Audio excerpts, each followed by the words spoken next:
thought you were dead. No, I thought you I'm were good. dead.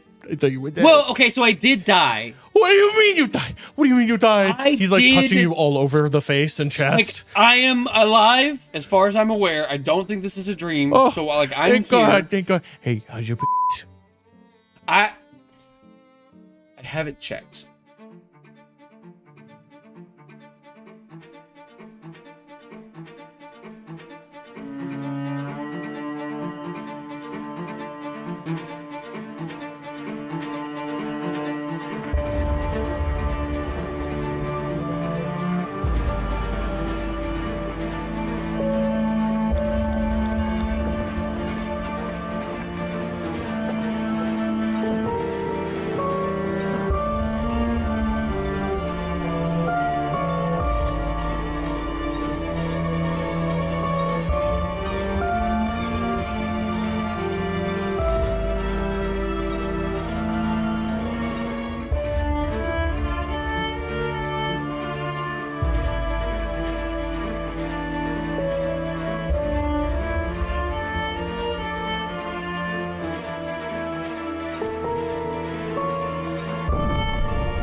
Port Damali is bustling as you disembark the Lula and stand on the wooden platform, being greeted by none other than the bald head, dark skin, beautiful tattoos, and kind of like a ring around the crown of his head of Titus Greensparrow himself.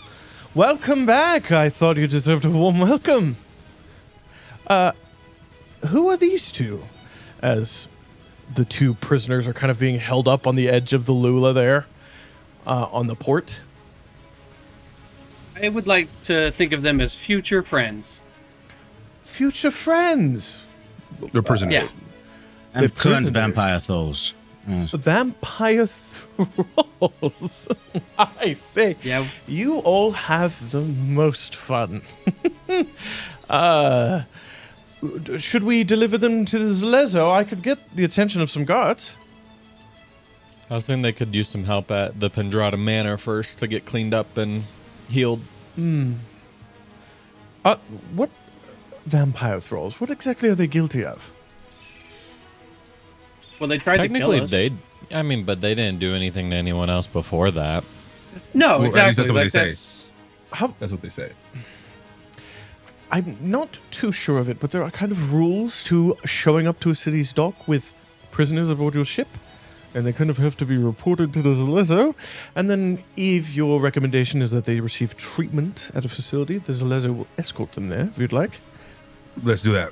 They are prisoners, or they shouldn't be let loose. is what I'm saying. Excuse me, guardsman. And you see as Titus is kind of gesturing in these beautiful green robes with like silver linings. These are new. You also see he has a steel armband around his wrist that is also new. So it's a silver armband actually, and shaped in the metal are the branches of olive trees and what looks like two elk heads with their antlers pointed out and around that he has around his wrist. As he kind of gesturing for these guards. And as the Zlezo approach, he kind of looks at it and goes, ah, right, this is new. I have been told by my fiance, that's what this is about, to offer all of you a place to stay. If you need, you can stay with Olga and I. Hence the armbands of promising. And you're okay with taking in the four of us? While you're Of course. I mean, it is a tower, and there's room. There's room for everybody. If you'd like, you don't have to stay Yeah, with me. You can always go to a We tavern. would love and to. Wherever you No, wish. we would love to, right, Galliard? You think you can get us to sit down with the Marquis, by any chance? The Marquis. I could ask. I am the highest ranking mage, I would say, within the city's limits. So I will ask for you. And our guards are here. approaching are 3 Zalezo in the chainmail, beautiful wrapped fabric like cloth belts and sashes that are of deep, rich colors. They've got green and red and yellow. And at the front is a bronze dragonborn with a head wrap as well of this vibrant green, this vibrant, deep, luscious green. And as these 3 Zalezo come forward, they see the 2 thrall friends slapped in irons, being escorted off the ship, being kind of poked off by your dwarven friend, who is kind of going, "Get off my ships, yes." And just kind of like pushing them off onto the wooden dock. Again, people bouncing back and forth all around. It is exceedingly busy today, especially with the time of day. As these 3 guards come up and they go, "Yes, hello, how can we help you?" This is the like large bronze dragonborn, 2 scimitars on his belt that he's just kind of leaning a hand on. Just before the prisoners or the thralls are left away, I'll the Fenician, whatever, Phoenicia. with the race, Phoenicia. I will say your bow will be kept at the Rotten Log upon your release. Okay. Okay. The rotten log, the rotting? Which log? Rotted, I believe. Rotted. The rotted log. Okay. Be well. And you. As the Zalezo come forward and then go, what are you doing with prisoners? This is not a prison vessel. No, but they did try to kill us because they were like worshiping a vampire, and so we thought it might be better for you guys to like fix their brains or something. I'm not sure entirely how thralls work, I'll be honest with you. What happened? We found a Vampires. shipwreck on our way to Port Damali, and these 2 are survivors of that ship. We had their manifest, and they seem to have been transporting a vampire. You have the manifest. Get the Dockmaster. And one of the Zalezo leaves. We killed the vampire, but obviously he had already done a number on these 2 on their journey from Taldore. And he gestures over at 2 more Zalezo who kind of come up, and they come up behind the 2 thralls and are just kind of there, boxing in the whole group, all of you included, just until they know what is going on. Crest ship vampire, these 2 are thralls. Do you know how many were dead? Ooh. I thought their crew was, like, based off the size of their ship, it would have been, like, in the 20s. 20s. I think they say it was like 9, if I'm remembering right? You pulled at least 5 bodies out just from the campsite. That's right. So, okay, yeah. I thought we had talked about, like, based off the size of the ship, there was a certain number of people that would have been on it. yeah, you could do We might have. rough estimates. Yeah. It might, We know we found 5 bodies. 5. Okay. Well, that Yeah, is- at least. Now, these 2 specifically have never killed anybody. They admitted to that. And I know that they were upset they hadn't been bit by the vampire yet, so they're not vampires yet. Well, I appreciate it, but we will have to conduct a thorough investigation and take them before a priest. And You check their teeth, and I'll open the Phoenician's mouth. See no fangs. And he's kind of like, it is, and kind of pointing These at are his normal teeth. fangs. Yeah. There's no need to do that, sir. We will. Okay. We will escort them to the halls of well-being. No, they're quite stocked up. What's that new place? And one of the guards looks over and he goes, Pendrada's Healing. That place, yes. Wonderful. We will escort them to Pendrada's Healing Manor, I think is what the title was. They've converted their mansion into some sort of medical facility. We were a part of that. Echoes of the Broken Chain, at your service. Excellent. Okay. The We're missing Dockmaster one. should be here shortly. And you see this dwarven woman with long ponytails, but also like short ponytailed sideburns that go down into braids.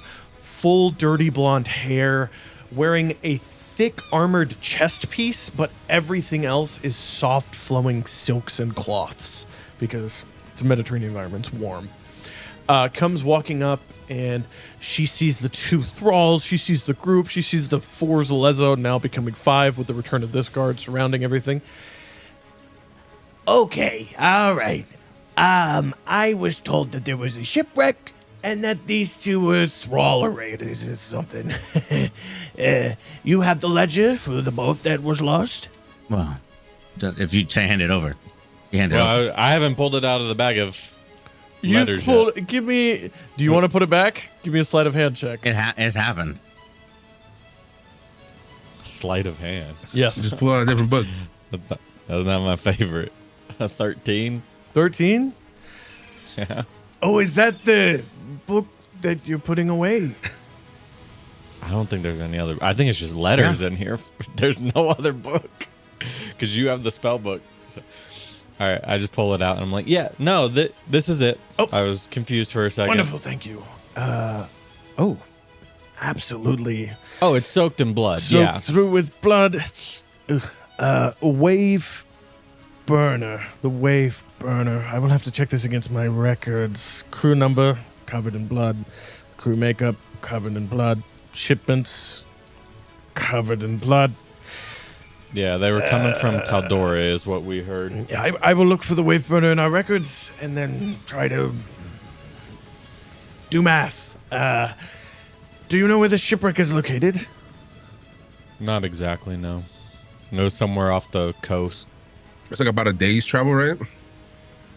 The day, I 2 days. do have. I thought it was like 2 or 3. Luxodons have it set so that like they're very good at geography. Can I try to give my best description of like where along the water flow it was and everything like that? You can, if you would like to tell the Zelezo of the Clovis Concord where the ship is, yes. I don't say why not, yeah. Okay. We were considering taking that ship, fixing it up.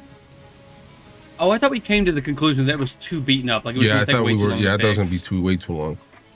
Whatever the vibe is, we needed like a way to pull it out of the water. Or off the rocks. I thought it was It was like stranded on shut the in rocks. half, right? Wasn't it like It's up in the destroyed, rocks, the essentially? keel is broken and twisted over. It's repairable. You just need to have a repair crew, time, and equipment. But it is a repairable vessel. It just wasn't And money. repairable with the 4 of you. Did we come to the conclusion together that we were going to try and fix it or at least look into it? Because if It that's was what just we an did, option. I wouldn't have told the Zelezo if we had come to that conclusion together. Yeah, it was I think just an option. right now we were under the assumption that we were talking to the Marquis to try to get the ship. A ship. Okay. Then, no, I won't tell the Zelezo. I'll say, I think we know where it's at, but I think we need to talk to the Marquis about it first. That's what we decided. Deception or persuasion, your choice. That's crazy. I'm not lying, so I'm, yeah. Persuasion. It's so funny because you had me at the first half, and as soon as you kept going, I was like, "Damn." That's a 17. 17. 19 on the die. Damn. Talk to the Marquis. Talk to the Marquis. I don't manage her. It's a matter of great importance. I don't for- manage her appointments. I will keep this. And she taps the ledger. And then I will send for the echoes of the broken chain if I require more information in relation to the shipwreck. I will also talk to your dwarven friend here and your half-elven friend. That is a patchy beard he has. I will talk Rather to them. pickles. Pickles. Okay. Yeah, spicy excellent. pickles. And she kind of moves past as the guards grab hold of both of the thralls. And you see the human one just kind of has like a sullen look and is just kind of looking down. And the Phoenicia is looking around, and it's this like, wow, wow, wow, kind of energy as they are taken away. And Titus goes, well, Bye, Galvin. that's something solved there. Oh, it doesn't feel like it will be. Aiding in a murder. Things that's- usually come to bite us in the butt later on. Well, aiding of the murder. But we could be bite back. 5 to 7 years in prison, or 5,000 gold fine. So We'll see. We'll see what the courts decide with them. Aiding in a murder, Siromon. Oh, sorry. Possibly multiple. Yes, it would stack. Like, Possibly we'll none. See. We'll see. Well, shall I lead us onwards to your place of respite for the evening, my wonderful little tower? Yeah. Sounds good. Excellent. Follow me. He leads you out of the busy docks. Numerous different vessels are docking and leaving as you are walking along the wooden walkways and then climbing up onto the cobblestone streets of Port Damali proper. You see banners of the nations of Taldore, of the nations of Marquis. You see ships from the Dwendalian Empire. You see one trading vessel that has the symbol of the Kryn dynasty on it. And you also see numerous vessels that have the banners and signatures and motifs of the other great cities of the Menagerie Coast all throughout this place as you are led up into the city streets proper. And into the city streets proper, you see they are packed. It is early afternoon. There are people everywhere. People are shopping. People are selling. People are eating. People are going to meet with friends or on breaks from work. It is absolutely flush. And while Titus is walking you through the city streets, he's looking at this armband and he's going, the wedding will be in the month of Fesron during the Harvest Close Festival. So we will celebrate two things in one day. Only a couple months away. We have a lot of planning to do. Where to have the wedding at, for one, we still don't know. Olga will be so excited to see you all. I have asked her to peek in every once in a while and make sure you were safe. That's how I knew you were here today. Here now. That's how I met you at the docks. I don't have that great of timing. Well, she can try. It's kind of a generalization and kind of a vibe thing. But, she's normally right. And I decided to trust her. You would hope I would.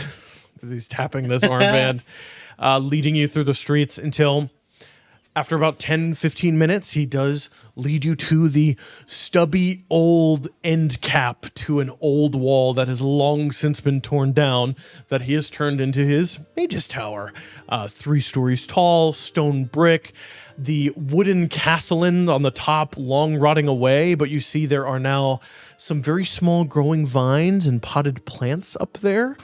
And you see the illusory door is not concealed as he's walking towards it. It is simply visible for everybody to see and wide open. The smell of baking breads and brewing herby, hibiscusy, like flowery tea is coming out onto the city street as you all make it to the tower.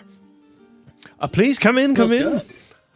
Yeah. My home is your home, as halflings say. Welcome. Olga. And you kind of hear like upstairs and a rustling, and then Olga? As a trapdoor opens and coming down these little stairs, you see Olga. Deep blue robes with like a purple overcloak, big round glasses, kind of frizzed black hair that's flowing down with purplish blue eyes. As Olga comes down and goes, the echoes. It seems I was right, dear. And you see she has another silver armband, and it's on her left hand instead of the right like he has. And hers has cherry blossom trees, and then it has the depiction of 2 rabbits' heads on it as well. Are those like your guys' family symbols? This is Titus. He goes, well, it's an old traditional way of betrothing oneself in the Menagerie Coast. Back when it was the Key Now and they were beginning their explorations of the region, they took up some basic metalworking and decided an armband was a good way to show your loyalty to your chief. and then it became a wedding thing. So, just keeping with old traditions, I thought it looks nice. But the stags and the rabbits. Oh, no, those are just, you do the plants and animals from your birth region that they are known for. So, I feel like I should have known that, I guess. I've never been engaged to Mary, so I guess I wouldn't know that. Oh, never. Anyways, how have you guys been? It's been a while. Olga walks over and she pulls these, it's a clay oven, and she pulls out this tray, and it is just packed to the brim with scones and with like turnovers, like apple turnovers, that she's laying out on the table to cool off. Anybody want some tea? We've been wonderful. We've been wonderful. And looking around the space, you see that the Mage Bachelor, like, rough around the edges look is very rapidly deteriorating in this place. Some of the wooden boards that were very, very broken last time you were here have been replaced. One of the windows had this like tarp covering over it because it was missing shards of glass that have been put back in place. You see there are carpets and rugs in places, and there's still that recessed downwards kind of like 1960s, 1970s like conversation pit going on. That has even more pillows and all of the coverings for the couches that were added into this pit.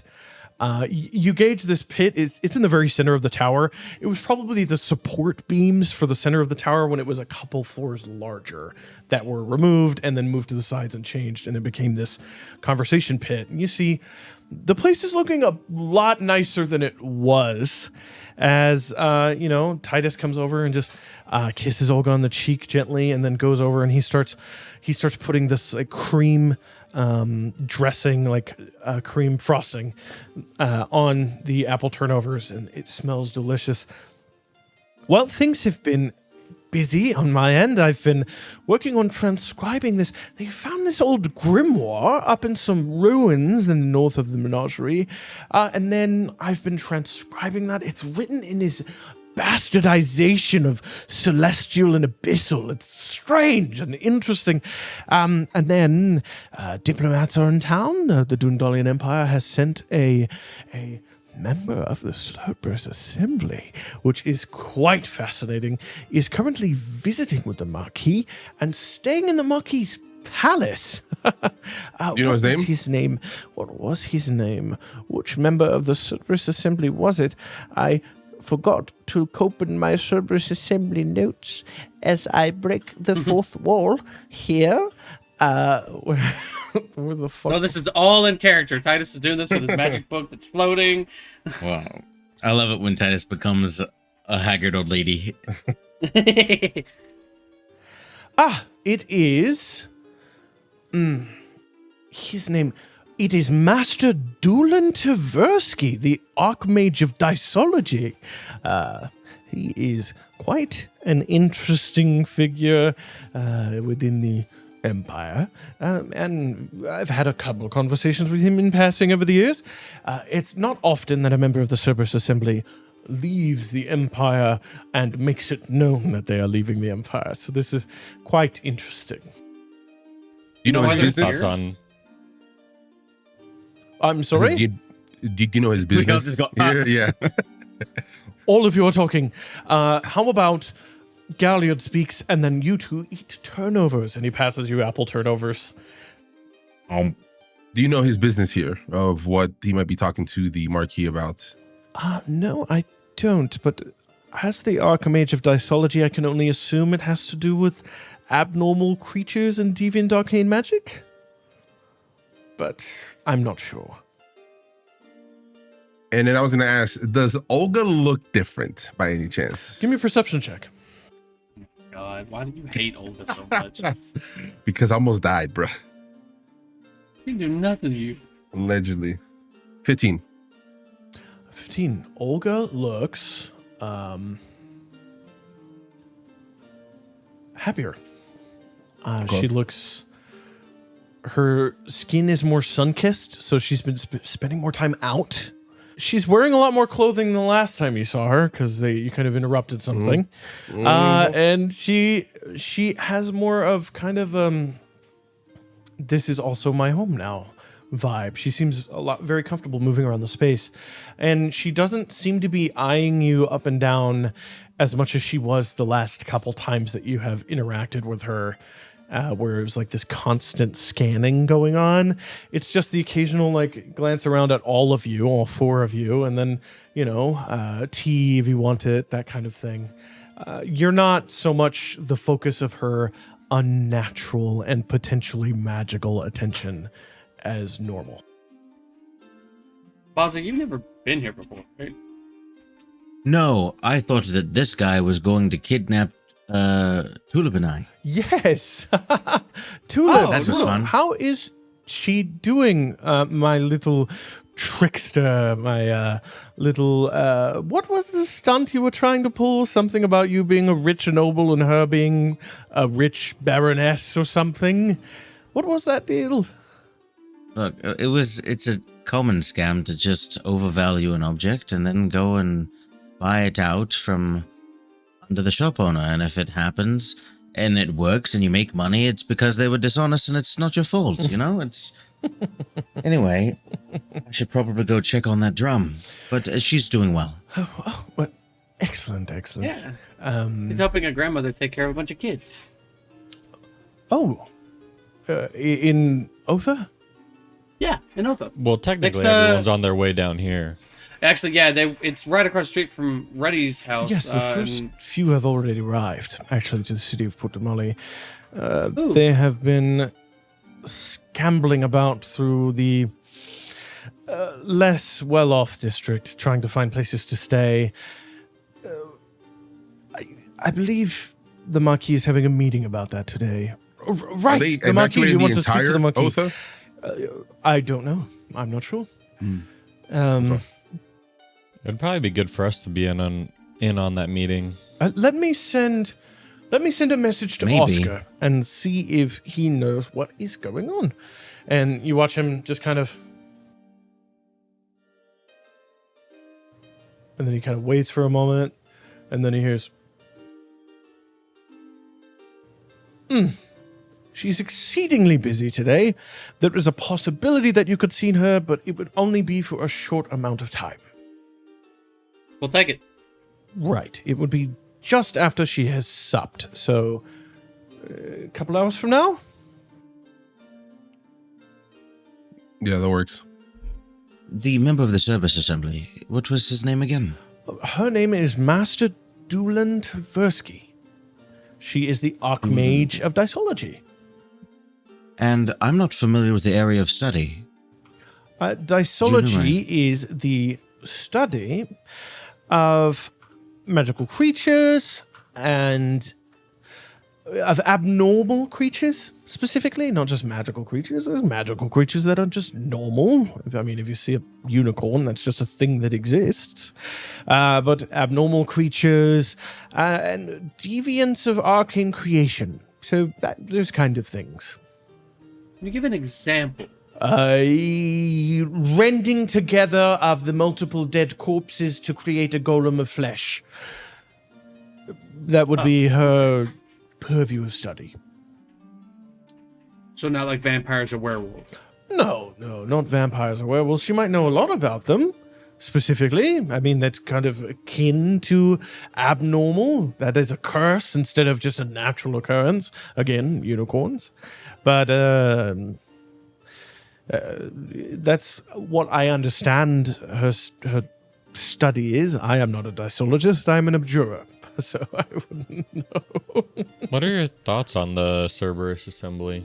Oh, well, they're powerful and terrifying, and the few of them that I have talked with, the amount of information and knowledge I was able to glean just from the brief few-second exchange tells me that I am way out of my league when it comes to my understanding of the arcane compared to them.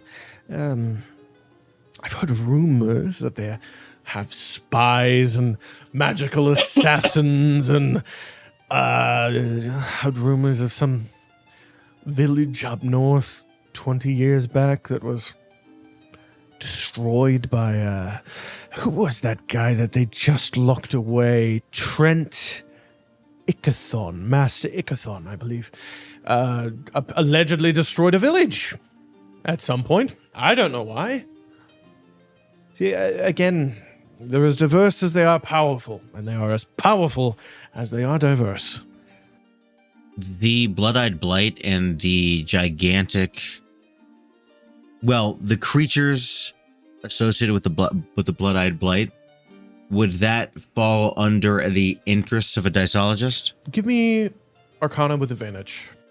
A 12 and an 18. That is 25. 25. 100% yes. Something like that, the creation of a magical curse that results in an abnormal construct of arcane creation is 100% a Dysologist's purview. It's something they would find very interesting. Olga comes over and looks over each of you and... Titus, did you invite them to the wedding? You invited them? Titus goes, it was implied. You all are invited. We'd love to come. We appreciate it. And you said it's in The Festerin? Harvest Close Festival. Harvest Close. Yes, in the month of Festerin, about two months exactly from now, something like that. Okay. Fantastic. I'm going to turn to the group and go, I need to borrow some gold so we can get them a gift. And I'm going to turn back. Do you have any specific gifts that you would like for your wedding? No. Maybe goats? Would you guys like some goats? We don't have the They're land the size of for oxen. that. And Olga says, well, there is my hat.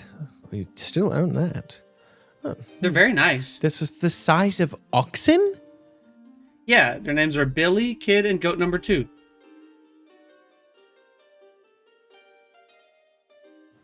I like goats. Titus goes, goats are all right. Okay, I'll turn back to the We'd group. be We need to go back honored. to Otha. We need to go back to Otha and get the goats. Maybe someone brought the goats with them on I the journey assume down. you're like whispering this, but it's just you going, Yeah. Yes. we need to go it's back to full Otha. we need to go Full back volume. to Otha. Do you know if Ruddy is staying in Port Damali or did he stay back in Otha? Ruddy, I spoke to him earlier. He said that he was going to require my assistance by the end of the week. Something to do with... It was hard to understand him. An arcane ripping, a ripple, after effect. I don't know exactly what is going on, but... It's more than I got. He just said magic is fucky to me. Magic is fucky. He did mention that a few times, actually. I got a whole message where he just said, it's fucked about 20 times, and then that was it. I got a magic question that you might be to help me. You may be able to help me out with. Well, I might. Would the issue in Otha potentially cause an issue with a time bubble? Temporal magic? I wouldn't... No, saint. No, temporal magic is in... What do you mean? As in the stoppage of time? I know there are members of the Service Assembly that could do that. I believe Ruddy Pete could. Is that what you mean, or... Yes. Well, more specifically, spell. if there was a bubble of stopped time within a demiplane within Otha, Within a that be demiplane within affected? Otha?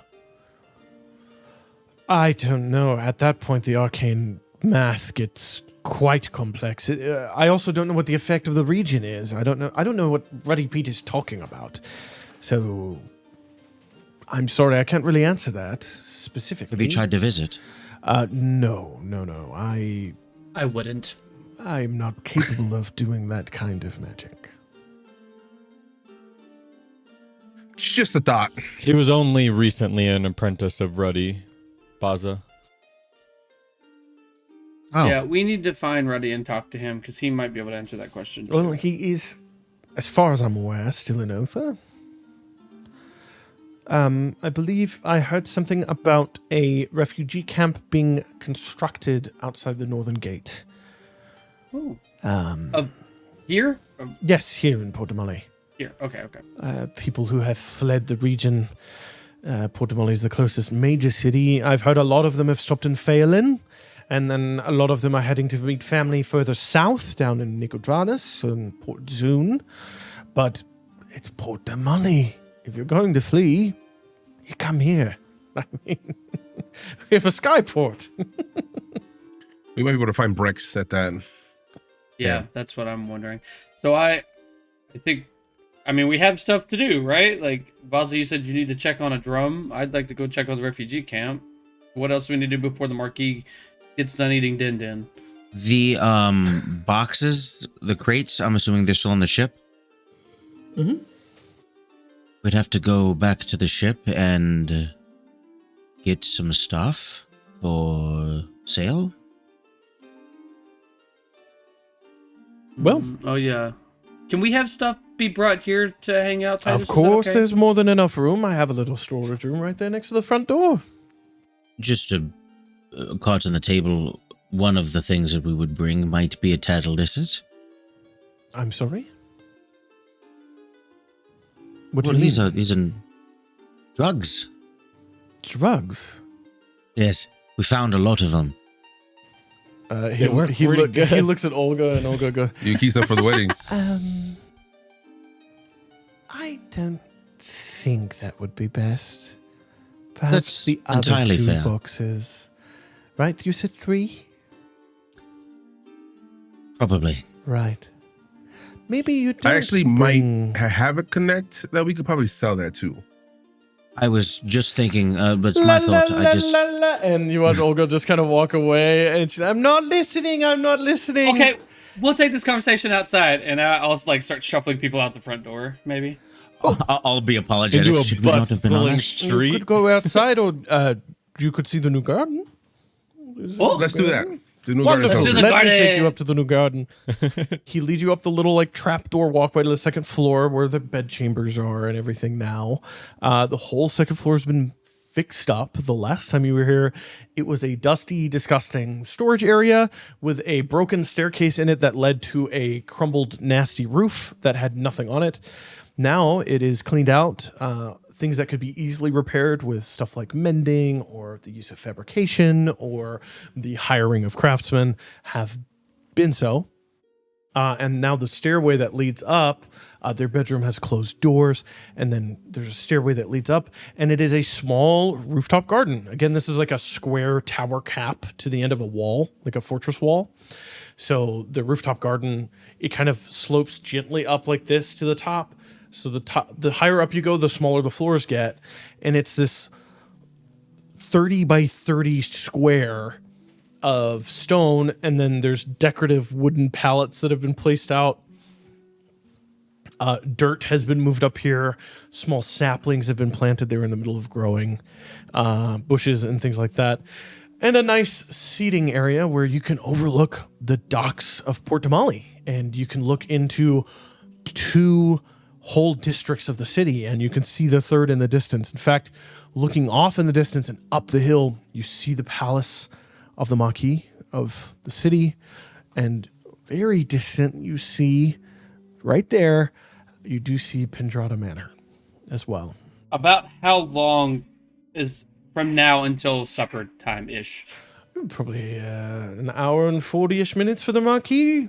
Her dining is scheduled to the T, so she dines at 4:45 every day, and then Okay, so it's still like has midday-ish meetings right now. and so on and so forth. Should we plan to meet you back here, or how do you want this to? Well, let me do this, and he taps the floor a few times, and then taps a wall with this small wand that he pulls out, and he just kind of taps the wall and then puts the wand away. The house is set to always show the door for you and open. So you can come and go as you see fit, Nice. but the bedroom is off limits. There are spare pillows Where are and we things like sleeping? that. The conversation nook or the floor. I have spare bedroom. I have spare pillows, blankets, things like that. Stuff that Olga brought from her hut as well. So you are welcome to stay here for free for as long as you need. Again, that's very nice. As halflings say, my home is yours. Okay, I guess we will talk about illegal things now if you want to walk away. Right. If I don't hear it, it didn't happen. The tea, we will keep the tea hot, so if you need more, just come and get some. And he leaves, and he closes the hatch with him and heads down and away. And you guys are on this garden space. What all do we need to do?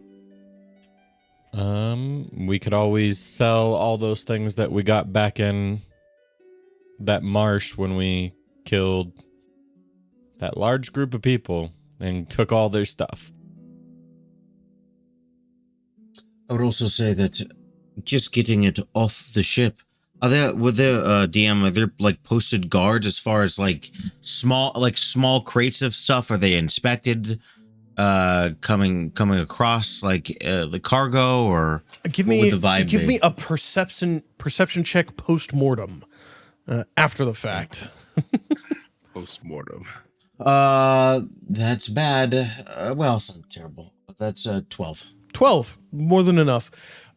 Yes, shipment containers are looked over. You watched the dockmaster after she left you all. She went to another ship, retrieved their shipboard.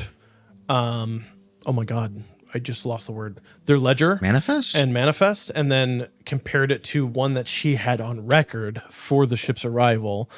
You gauge there's somehow a pre-communication of what will be sent on an established trade route, and so that when it arrives, it can be matched. And if something doesn't match, it is then inspected. Your ship didn't have a ledger, so any boxes taken off of it will have to be inspected to be added to record. That's what you kind of gauge from everything, including a very large shipment of rotting fish, which are still on board that ship. Lit. So I might also have another connect potentially to get stuff off the boat. Potentially, I gotta ask though. It's a whole thing. If we want to get things off. Gary. Well, I mean, it's technically just one connection, but. Do you know someone who works at the dock, or? I'm sure they do. So, if you're planning on heading to the camp, I need you to see if you can find somebody for me. Okay, I planned on heading to the camp. Well, we have enough time for that to get to the north gate and all the way back to the Marquis palace in an hour and a half. You do got a point. I think I can get there. For you guys, yes, you could. If you're moving individually and you're not taking a shipment of shit like in a wagon or something like that, being able to move as an individual, even through the crowded streets of Port Damali, doesn't take you that long. As long as you're like, this is where I'm going. You could probably cross the whole city in 25 minutes. If that is all you are doing, no stops, no talking, you could just easily do that. I think I'm going to the refugee camp. Galliard, you're going to do whatever connections for the boat. Well, I think my connection might be at the camp. Oh. So, what do you two need to do? I know we wanted to check out the Pendrada Manor, which I could still do. Siromon could just relay a message for me. Well, I don't know. I think that partially I wanted to look into these vampires and see what information we could find at the Cobalt Soul, but we could do that after the meeting. Something, yeah, that sounds like something we can go to after. We could spend the night there and rest there and everything too. just say fuck Titus. You could sleep at the Cobalt Soul. We have. Pretty lit. As long as they'll let us, yeah. That's incredible. Last time. So what we can do is us for a couple days once. Wow. And then we collapsed it a little bit. We may have broke the Cobalt Soul and left. One of the grandest collections of knowledge in the known world. You blew it up? Yeah, I'm a member of the Cobalt Soul. You remember that cult that we fought back in Otha? The Sun and Moon, who were really the cult of the Sleeper. I don't know if we've ever told you about the Sleeper. This guy, apparently, I look at Galliard, I'm like, I'm not gonna say his name because we It feel is. like that's gonna be bad. We feel like if we say it out loud, this is gonna be bad, so I'm not gonna say it. But there was one night while we were here, we kind of tried to do something. Siromon and I got controlled by him, and the whole Cobalt Soul almost fell apart in like an earthquake. But there was no earthquake; it was just localized, and we may have beat the shit out of each other. Yeah, it Fascinating. was. I don't remember anything. I just remember waking up really tired, and half, like a big part of the monastery was. So we can go to one place. We can split the party. Go to one place each group. Meet at the Marquis, and then go to different places after that, if that works. Also, if we go to the Marquis and a member of the Cerberus Assembly, part of the organization that is actively trying to kill us, is there, that could be bad. Well, from the sounds I of don't it, think they kind of do play their things hand. separately. Yeah. Right, but I don't know if they We'd play their also hand in do- that broad of a because aren't the Volstruckers a secret thing that doesn't really exist? So why would they make it known in such a localized Yeah, like, city they area? probably wouldn't attack you on sight, and we are friends of the Marquis, and everything. So I don't think you'd understand. be attacked First on off, friends is sight. such a broad term. I'm not worried about as much being attacked on sight as much as perhaps the notice of probably one of the greatest magic users in this city paying attention to us. Are you comfortable with that? Because I guess I could get there's risk associated. I'm okay to follow through. We could also make inroads, perhaps try to talk to them, but there's a lot of risk associated with either being seen or then talking to them. I'll defer to you guys on that. I don't know. Is it Look at a you bad stressing. Yeah. Anxiety Bazza right now. Look, I mean, another option is you just stay out of the meeting. You can send your snake with one of us, peer that way. You could always disguise yourself with. Yeah. Or they might ask questions of who that person is. Would you feel comfortable with perhaps having a conversation with them? With who? A member of the Cerberus Assembly. Yeah, I'm glad to talk. There's also the very, very slim chance that they just Caius and this other person don't really. Would it be above us to ask the Marquis to have the private meeting without the Cerberus Assembly I there think and it might everything be a as little well? above us. I think it's more of a Would meeting it? of like, hey, last minute come in and let's just chop it up. That's the vibe. Who's ever there is there. Yeah. Then what is just your presence the concern? Is there anything we're going to talk about that might be a concern as well? They're gonna ask how we got off of the island. If their relationship with Caius is contentious, we could have an ally. If their relationship with Caius is friendly, then them knowing that we are simply here could lead to our inevitable death.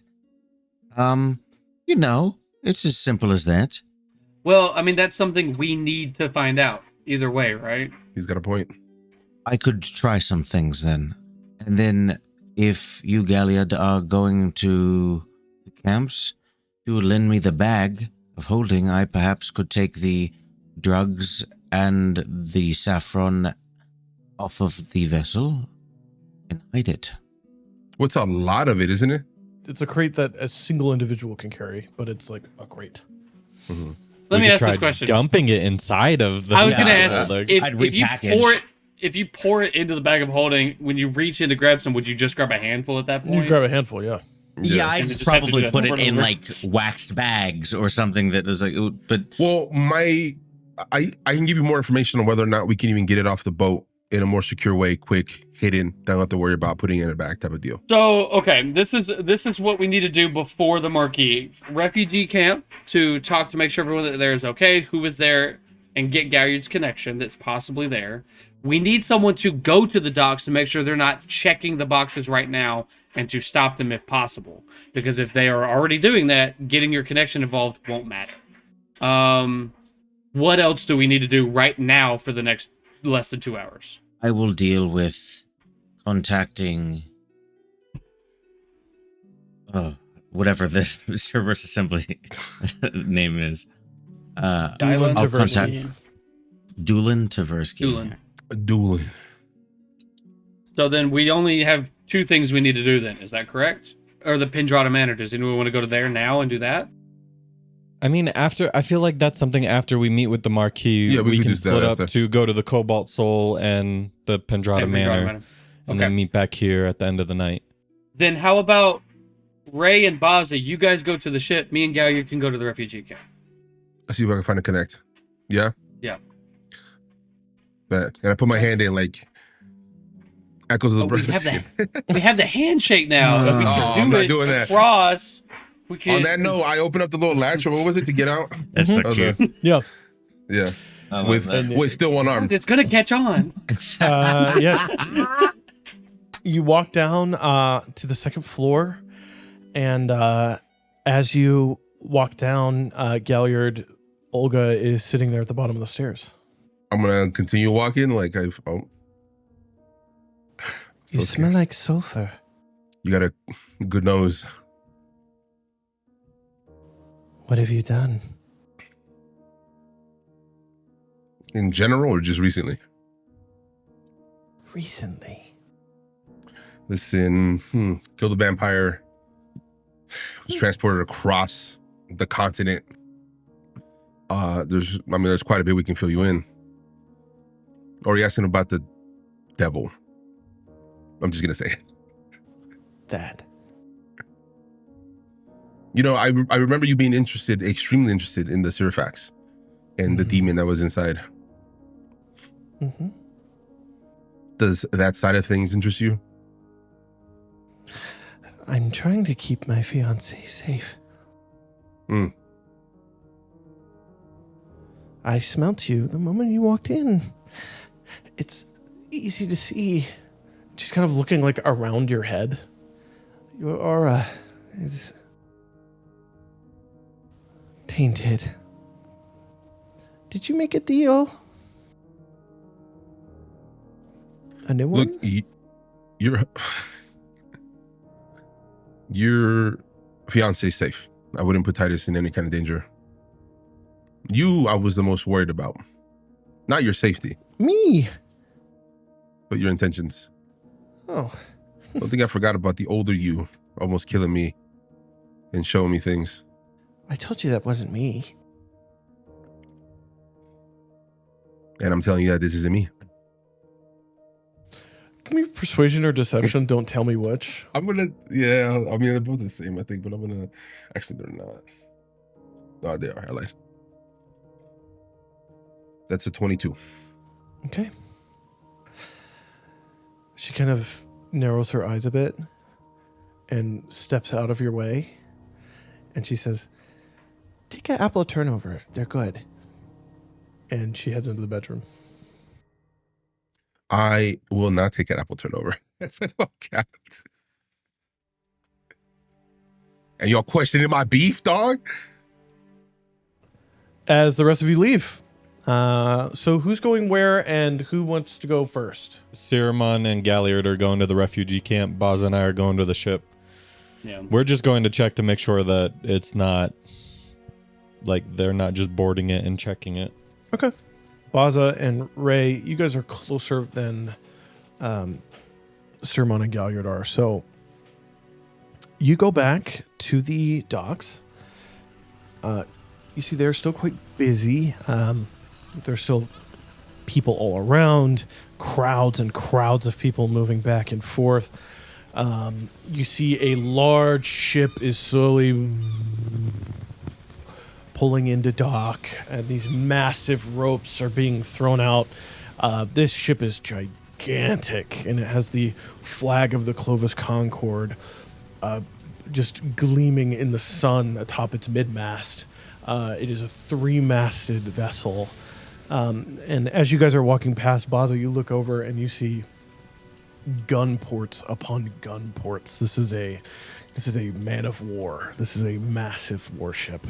As you walk through, passing this majestic vessel to your tiny little square kind of handmade fishing ship, where you do see the crew. You actually see there is a dragonborn man in a fine noble's outfit that does not fit.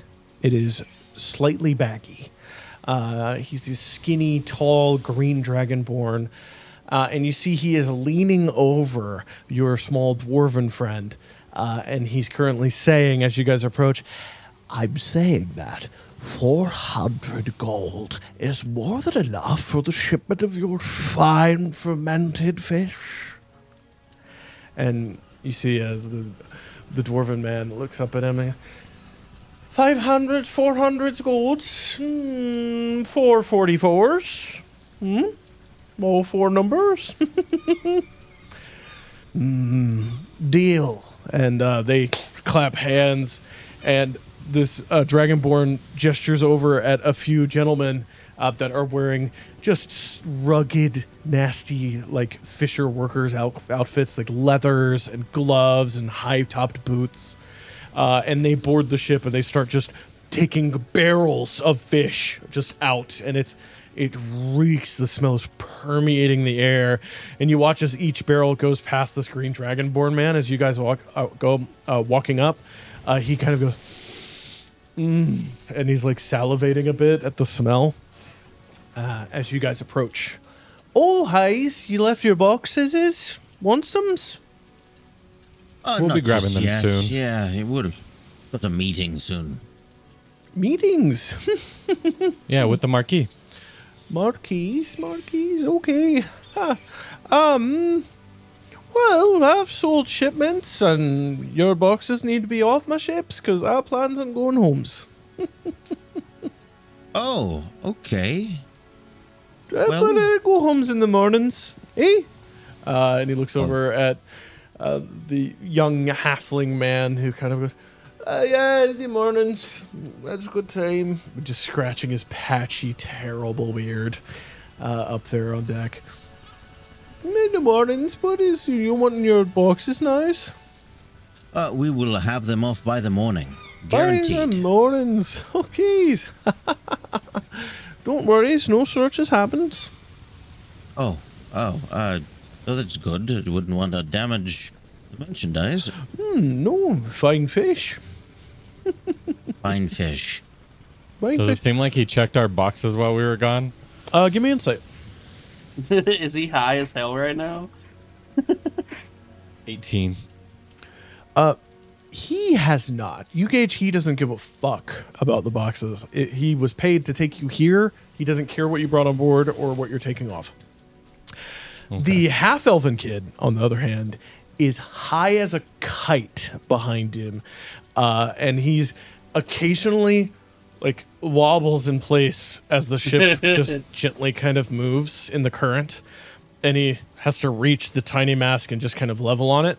And his eyes are blitzed red. He is sailing in the stars. And he just kind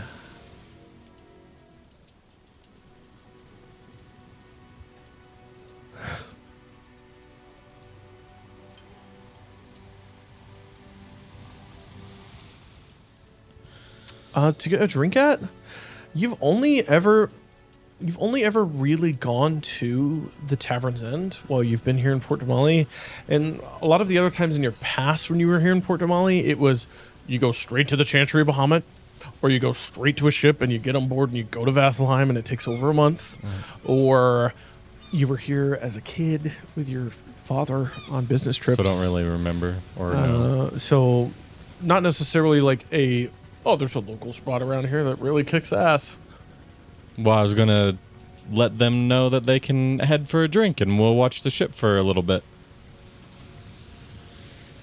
You's watching my ships? If you want.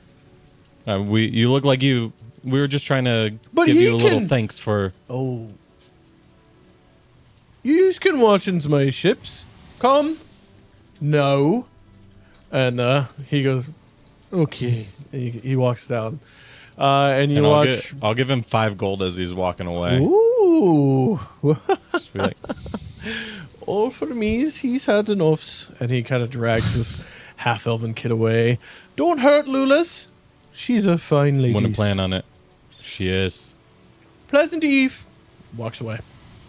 And then the kid hurries back, and he comes back on board real quick. And grabs some pickles, and then and then he leaves with a handful of pickles. Sorry. And he walks by, and he trips on the way down, and then he goes, and he walks by, running. Well, we got a little bit of privacy if you want to head on the ship, and we can wait it out a little bit before we head to the dinner. Yeah, I have an idea about how to do an introduction. Dooland, but I'll get to work. How about while we're waiting, we break up some of that residuum that we have and put it into our bag of holding so that we know that we have that just in case. Do we have the bag of holding? Didn't you say you got it from Galliard? If you guys would have asked for it to, I mean, I just don't want you guys to put the drugs in there because it's kind of, I mean, it could be kind of pointless. But if you had asked me to take it with you to take in other stuff, I would have given it to you. That's like a retcon. I thought he had asked you for it and you had given it to him. So Yeah, I was just assuming based off of that. Hey, just don't put no drugs in my shit, dog. Residuum isn't drugs. It's magic rest crystals. DM, how much is, like, you said it was a sheet? It was a full sheet worth. Yeah. I You said can't- 1,000 gold. Yeah, it was 1,000 gold equivalent of material components worth of residual. And what is that like in its dimensions? 2 by 2. 2 Okay. feet by 2 feet. I was thinking we break it up into 3 pieces. It could help for 3 resurrections of if anyone goes down. And then break off a small piece. You gauge residuum glass is more like a crystal, and that if you were to break it, it would shatter, and it would shatter into hundreds of little pieces, which would still have the same value. It would just be shattered. I guess the question is there any benefit to keeping it in this state as opposed to any more? No, compact it's just for state? transport. Okay. Then carefully, I would source something to keep it safe. Maybe I have a little bit of wax canvas left. Fashion a few pouches and maybe it up. Yeah, we can break it up into pieces and divide it. Yeah. You guys can do that. I'll take a third, you take 2/3. Cool. You smash up the residuum into pieces, and you were able to store it away into. Are you putting it in the bag of holding or no? Well, if we're doing these little pouches, I'm going to keep the pouch on me. Okay. I For agree. spell components. Cool. Then you have residuum. Siromon. Yes, on the way there, I would like to have a conversation with Siromon. Go for it. I was gonna do the same thing. Oh shit! That's what I'm talking Great about. minds. All right, you started it. You go first then. I gotta talk to you about something. Oh yeah. What's up? So I know you know, we told you about how and kind of quickly how we got to Toll Rot. Yeah, you got teleported by magic, right? Correct. Got teleported by Caius himself. Oh, Caius, right? That's his real name. Yeah. And we were transported also with Alfred. Alfred Drystan, right? That's his name. Alfred Jobier. Jobert. Yeah, that's right. Sorry. Yeah. I told the other two that I'd be the one to tell you, but he going forward he views us as an enemy. Oh. It has nothing to do with you guys. It has everything to do with me. What happened? Why? Well, in your terms, he trusted me until he shouldn't have, or couldn't have, I should say. So you. What did you? I've done some terrible things. I think a whole part of who I am and who I present myself as to a lot of people is a facade of who I used to be. And the moment Offreed got a hint of who I really am is what caused them to view us as an enemy, or me. And unfortunately, you guys are tied to me, so you all would be viewed upon as an enemy. Or he might use you to get to me. So I could just talk to him and explain that you are a good person and you don't have anything like that going on, and it's fine. I don't think it's, you know what, Siromon, I wish it was that simple. I just don't think it's, I think the next time we see Offreed, it's gonna be just no talking. Well, I'm not gonna let him hurt you, obviously. As I wouldn't let him hurt you, but yeah. I thought it wouldn't be the correct thing to just keep you out of the loop. I've been finding the words to tell you, and I appreciate you looking at me as a good guy, but I can tell you. Well, you are a good guy. What have you done that's not a good guy? Makes you not a good guy. I mean, I've killed innocent people. Innocent in other people's eyes, I would assume. I've killed people who deserved it. But like I said, unfortunately, people who probably didn't deserve it died as well. I told you guys very early on that anybody who gets in my way from getting my revenge and finding the person who killed my family, it would be met with that kind of fate. And everything I've done has led me there and to you guys. And do you still feel like you need to take out everyone in your way? If they get in my way, yes. But not everyone who's in the way. Not everyone who's in the way, no. So you're getting better. Yeah, I mean, yeah, you could say that. I think if anything, I'm more conscious about the backlash you all get over me. If it was just me, I wouldn't give a shit. But see, that's what family does, right? You have the people around you to realize that you don't have to just mow your way through to your goal. Because Siromon, other people have lives. There's a have to and there's a need to, and those two are separated by just a thin line. And sometimes you gotta it needs to be done. Listen, all I'm hearing is that you're trusting more people every day. I just nod my head, yeah. There you go. That's why if we see Offreed again, I'll have the conversation with him to back you up and prove that you are a good person, whether or not he believes it. And I'm going to say this like super serious. I don't think he's going to give you the chance to talk.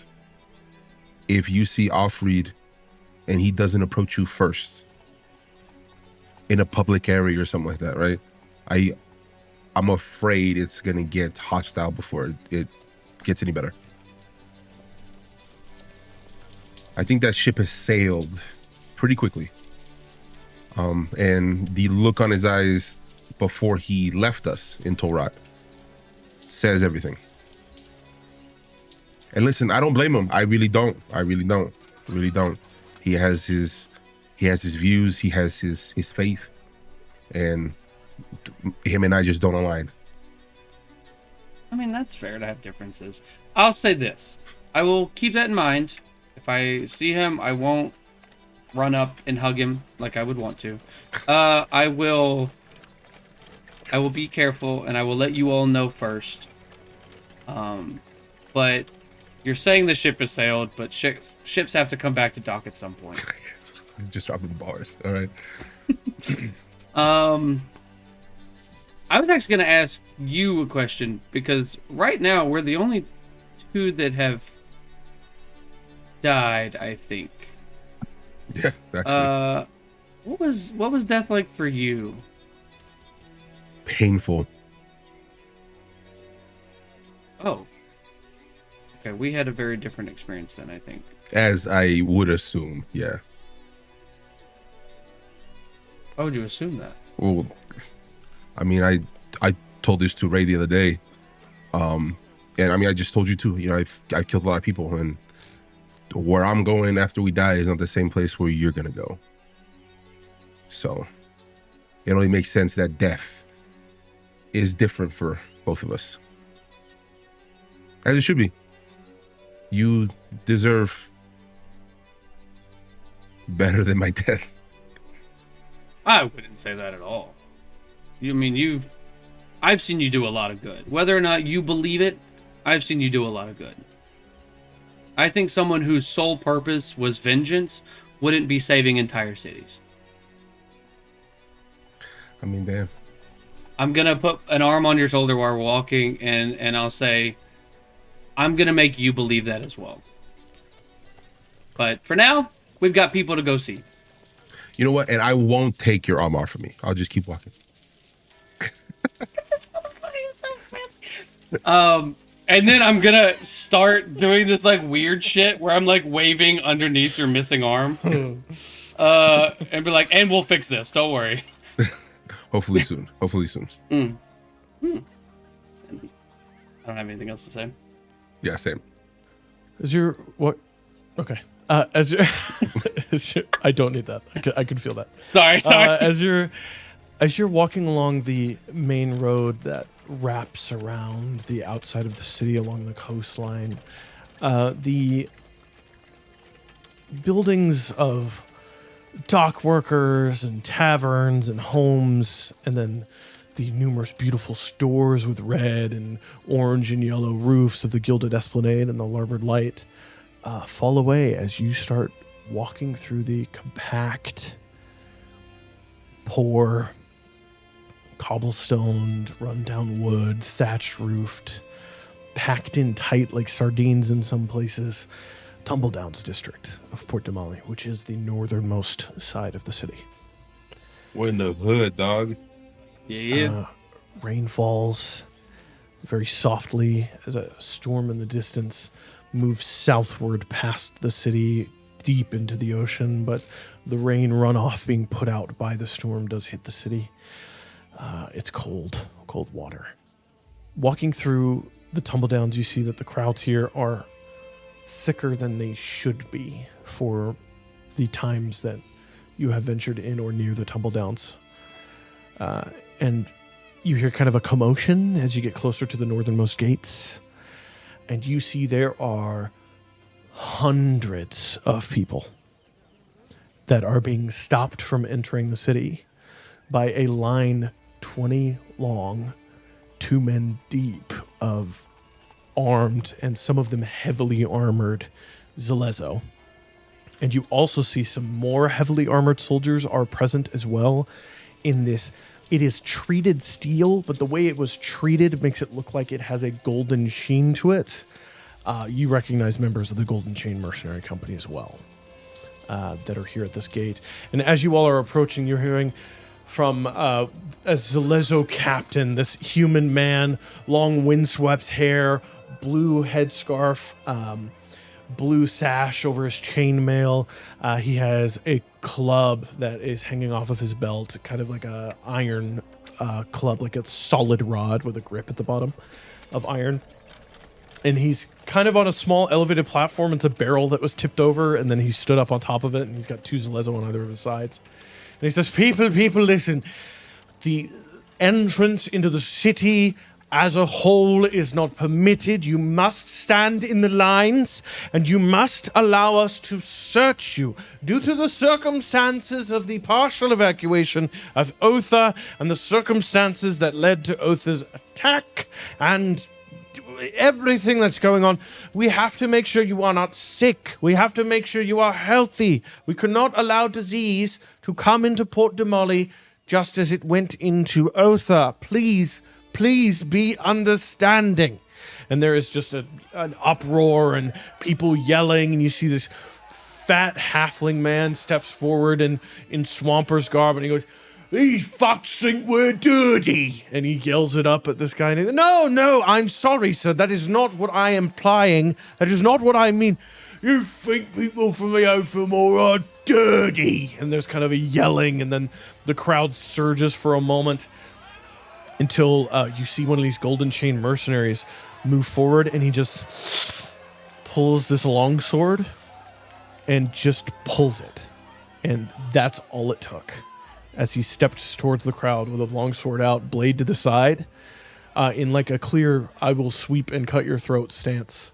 And you watch as the crowd of people begin to disperse away and fall back into what, now that the crowd is dispersing, you can see as a shoddy, extremely quickly made refugee camp that is being put up in the fields and next to the towers of this northern gate, because it is the city is walled, so there's a wall. There are Zalezo on the walls as well that you see.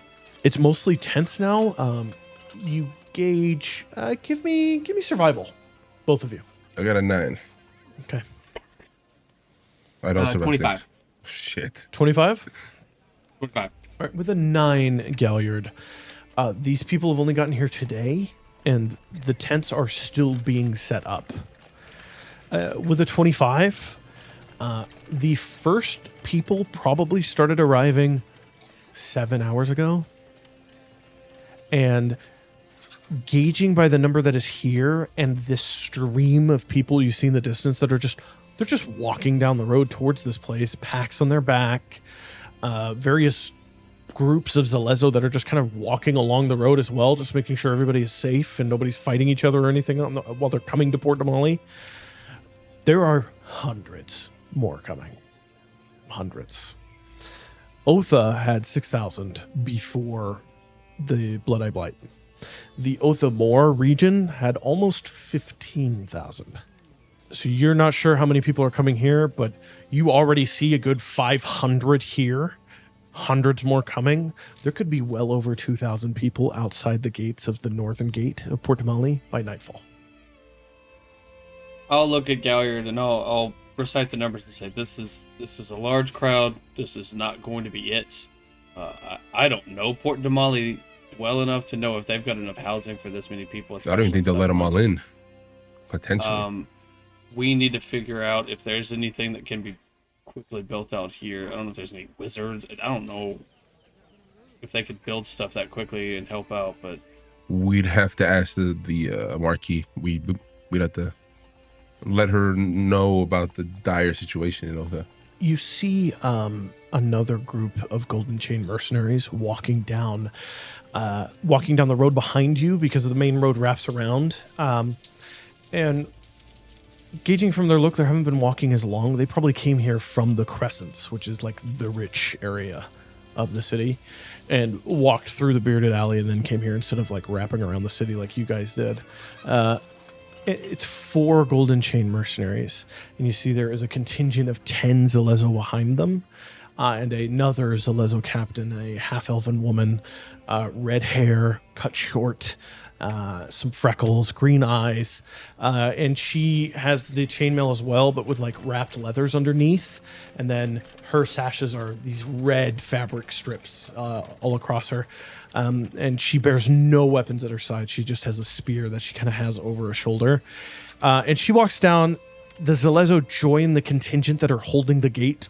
It's open, but they're separating people that you're seeing now, groups of families, individuals. They're giving them the whole pat down. They're doing neck checks. They're doing eye checks. They're doing everything to go, are there any pustules? Do you have any boils? Are there bruises? It's Plague Watch, basically. It's like these people came from a city that was attacked by zombies. Enough time has passed for us to know that happened. We need to make sure that they are not infected. DM, yeah, just as from a player knowledge standpoint, the players know that know the source of the plague and that it is magically been ended. Yes. Right? Or is there a chance that it's still going? No, you all know it's over. You know that the arcane source of the plague ceased to function, was destroyed, and is no more. Cool. However, and some of you participated in this, Siromon especially, after the few days after the Siege of Otha, they treated it like it was a zombie outbreak, and so they still were searching bodies and making sure they were double tapping bodies like it was Zombieland rule number 2 or whatever. They were making sure. And the Zalezo here, who were not part of the garrison that occupied the city, they're being even more cautious.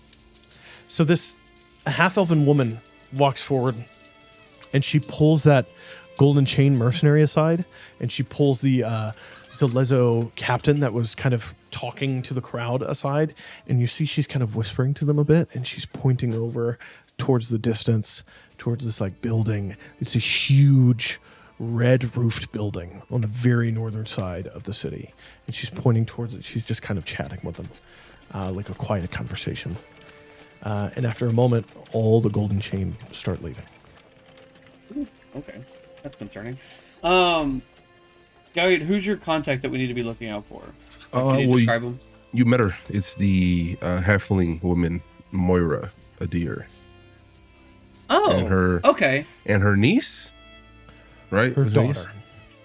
Her daughter. I don't know if they would evacuate, but I suspect they might, in the sense of she wouldn't want to put her daughter in danger.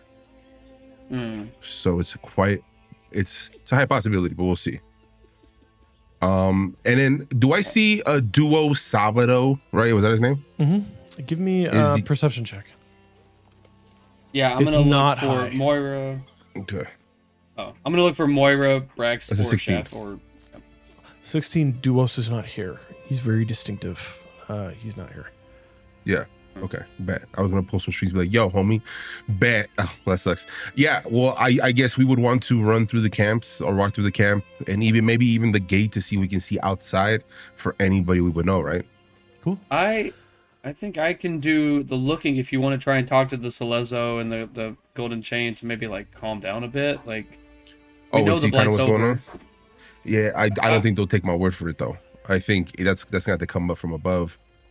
Marquis status, which we will tie her in and let her know what we saw on that island.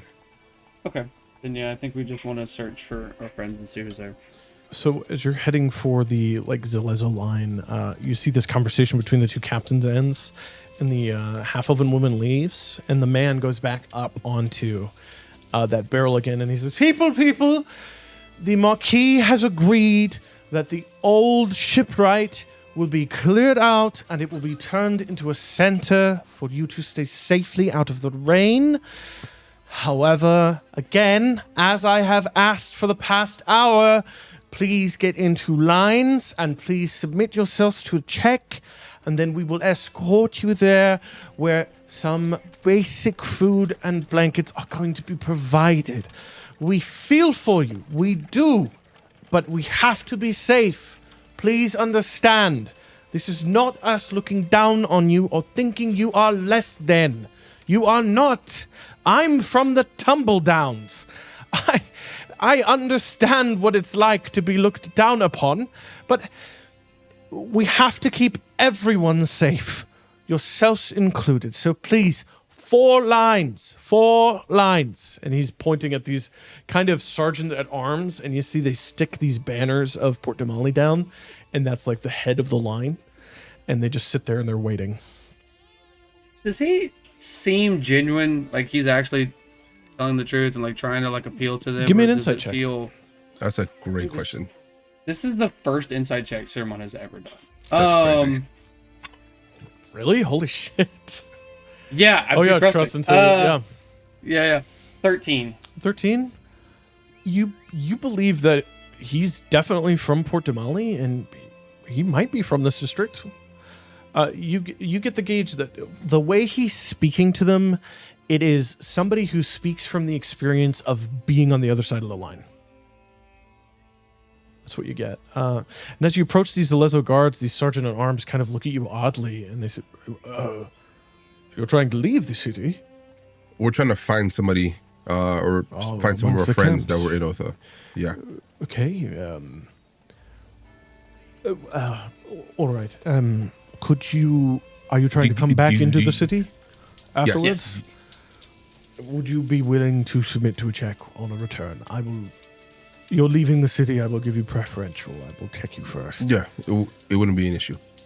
Oh, okay, very well. Then I'm here all night, so I will see you on your return. And he just kind of moves out of the way, and he goes, "Get out of their way." And these two Zalezo move out and open a pass, and it's just a throng. It is a crowd of people. It is hundreds of people. Fuck. I'll start looking through the people for. Yeah, I think we'll just be. Yeah, give me perception. Moira. Hey, that's a good thing. We're the two tallest people in the group, bro. Just looking around. Right. Yeah. Give me perception, both of you. I have advantage already. Ooh, nat 20, dog. 22. Hell yeah. Whispers are 20. getting to me right now. Yeah, facts. Creep me out. 19. As you walk through, these people kind of whisper back and forth, and with a 19 and a nat 20, you hear some of what they are whispering. You hear, they're the ones that they stopped it. They're the ones that guys. They're the heroes of Otha. Heroes Damn of straight. Otha. And one of them goes, "That's a Luxodon."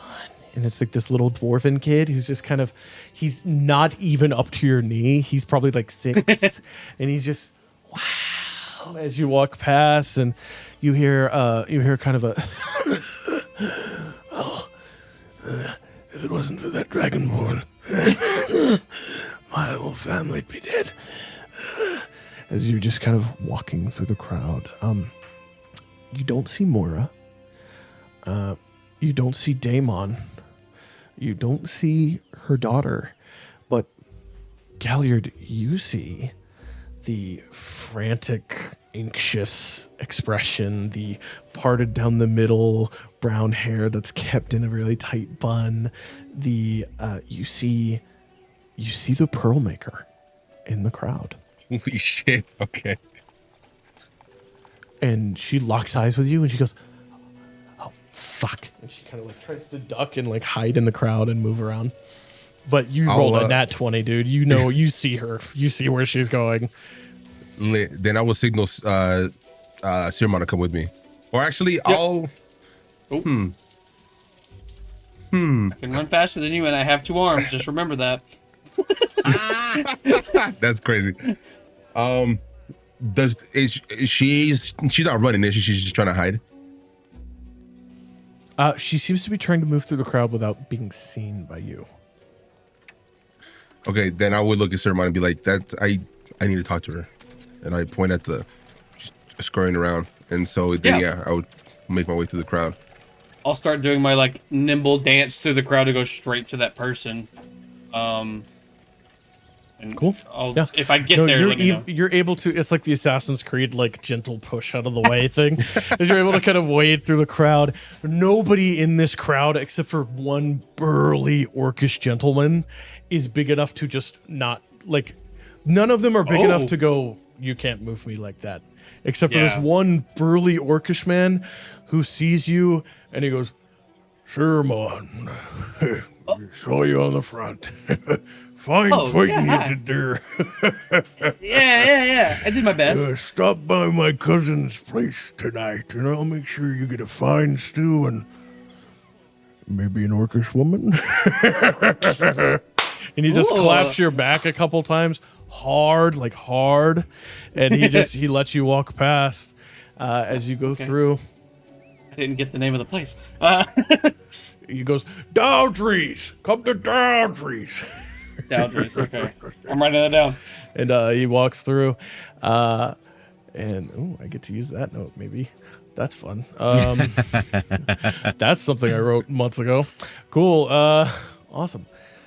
For me to have sex with an orcish woman? You wrote that months ago? No, I did write that in intricate detail, but that was last night. Sorry. Crazy. So Fanfic. It's on our Patreon. it is on our Patreon, but only the $15 month tier. There you go. Yep. So, we You got to don't have get a to the Patreon. Galliard tier. We don't have one yet. This woman, you're able to catch up to her quickly. What do you want to do as you're walking through the crowd after her? And she's very obviously ducking, and you see she's doing this. She keeps looking at Galliard, and then she sees a large elephant getting closer, and it's like as she goes, "Oh no, they're together." It's that. Yeah, I would definitely yell. Man, I don't know her name. Her name is just Pearlmaker to me. I would just say, Pearlmaker, we just want to talk. Just want to talk. Give me persuasion with advantage or intimidation with advantage. either one. I will say, while I'm walking, I'm also kind of going, "Hi, you!" And I'll describe her clothing out loud. We just want to talk to you. My friend wants to talk to you. It is traveling leathers with like a fur overcoat. It is. Yeah. You How got do the I fur blend coat? in as much? Yeah. And You Galliard, keep looking away from me. You remember she did operate a clothing store, so she has all the clothing in Otha. I due to my conversation with Siromon, I will do persuasion, and it is a 21. Okay. She kind I'm of fixing him, guys. she keeps Hearts and moving minds. through, and then she fine, and she stops and she pulls the hood back, and she turns to face. And as she turns, she's just met with Siromon's chest, just right here, and she goes, "Hi, Hi, my friend wants to talk to you. I guess that I'm the pro." You just kept walking, I'm you know. the pro, So. what? Yeah, I'm the Pearlmaker. Hey, Siromon, I'm gonna have a conversation with her. If you wanna, I'll find you if you want to keep looking for Chef. Yeah, if you're good, I'll start looking for everyone else, and I'll run off. I thought you were dead. Even though Moira did tell me you were alive, but I thought Well, there was a good chance you were dead by now. do you remember Fungal Fumeries? You got me out of there. Without a thank you. I'm just kidding. You robbed my store. No, we also saved you. You robbed my store. It's crazy how they all just disappeared. I'm just gonna totally break character real quick. That's wild. This is one by one. Like Can't be active listeners, bro. That's wild. Yeah, facts. Fake. Fake ass. I'm leaving this in. That's a great ad. That's a great ad.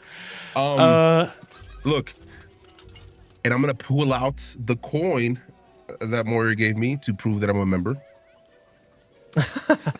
You're an initiate now? I am, yes. Looks like we have a. I goddamn it! I heard talking shit. It's crazy. Yeah. Late for that, don't you think? Old scale back. You're losing some of your hue here. How old are you again? 40. Oh, that's not that bad. No, it could be worse. I'm Could sure be. these stress has aged me You could further. Could be dead like that guy you fucking murdered down there in that basement. Do you remember that? Look, thank you for saving I also me. still have this actually, and I'm gonna pull out the box that she was trying to give to the Gnomish people, and then slide it back in. Yeah, I don't think you forgot about that either, right? No. You trying to give it to an I innocent remember family, cause that. the whole issue. Yeah, It was a delivery. yeah. It was a job. So listen, let's just cut the shit, Pearlmaker. Fine. Did Moira leave, or did she stay in Otha? Moira stayed. Okay. Moira stayed in My Otha. money Her whole was on family that. stayed. And there's a lot of people here. Only about half the city left. Okay. It was, so it's still functioning city. Well, the Maker Hall and the Red Washes got hit the hardest by whatever the fuck is going on. It's crazy. There's like bubbles of air where there's just like the rain is stopped in the sky for 20 feet in a circle, and then that crazy little gnome's tower exploded. And this What happened to the island? Gone. Just disappears. Yeah, it was like it was the loudest thunderclap I've ever heard. My ears are still ringing if it gets too quiet. And then all the air in the area left. You couldn't breathe for a couple seconds before it came back, and it was. I thought I was scared in that basement when he was trying to turn me into a fucking thing. Yeah, it was a lot. It was a lot. I got what was left of my stall and decided it was time to leave. And Moira stopped me on the way down here. She said if you needed help, you could talk to somebody down here. Fucking some doctor. Can't remember his name. Never met him. I'm not actually a member of the Myriad. I'm just an informant, but... And you're making fun of my rank. Yeah, you're 40.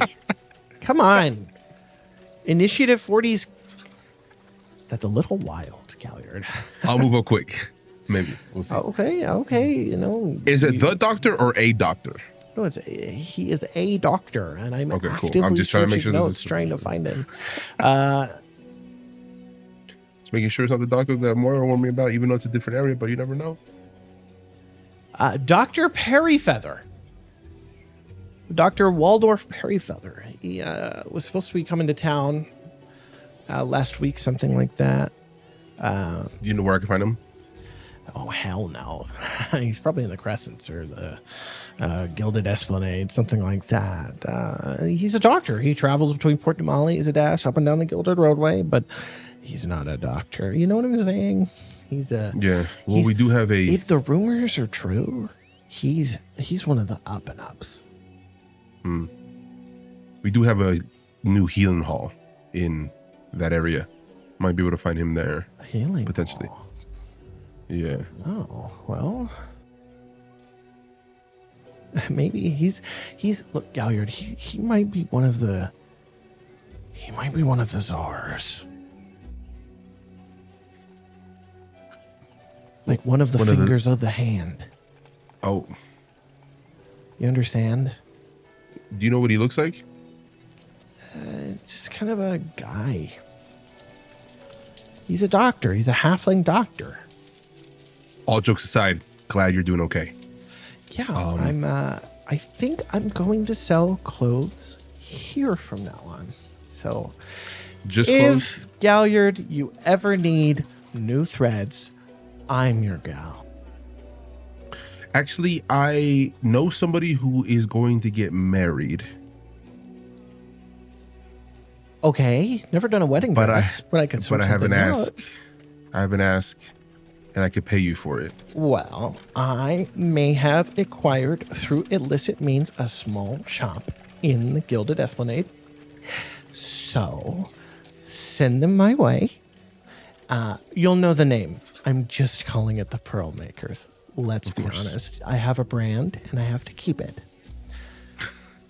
My sales are associated with mine. You get it. So fine. Send them my way.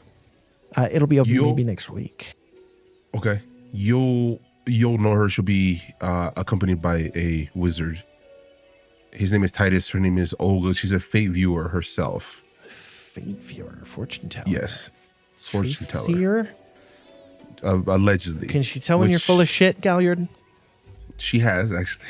Fuck. I don't think you should send her to me. Maybe him. Actually, no. If I'm making a wedding dress, definitely her.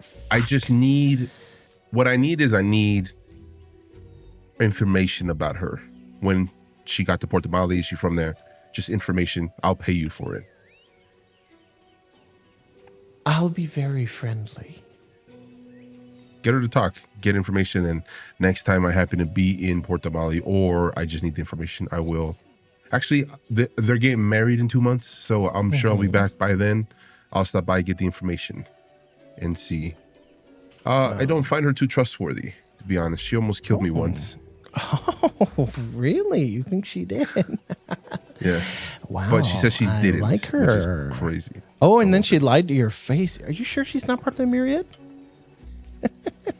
Well, I guess your information will take this, and she gives a very small pearl to you. It's worth 200 gold.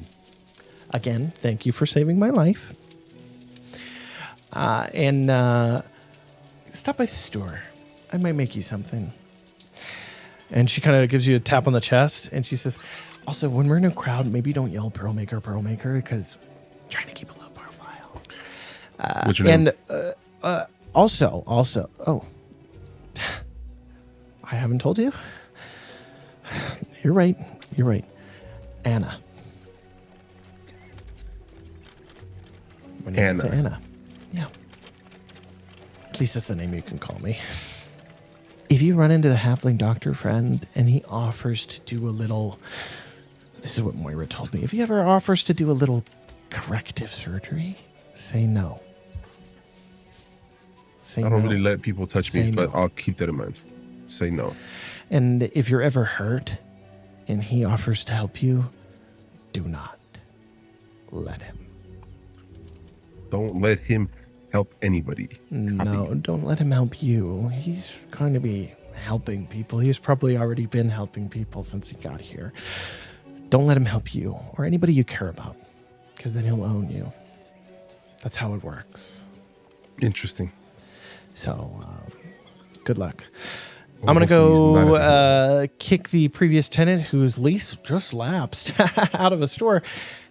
Have a pleasant evening. And I'll your see you big soon, elephant Anna. friend is scary as shit. Maybe tell him to be like a foot further back when he's talking to somebody, because holy fuck, almost broke my nose turning around. Just It's crazy because he's probably the nicest guy you'll ever meet. I look at him and take everything you know about him away and just look at this giant slab of meat with calloused hands, because it looks like he beats the fuck out of people. Yeah, he And does. he does? I was right Yeah. then. It's Scary. all story. Listen, Anna, it's been real. Yeah, right. Anna. I'll stop by That's soon. the name.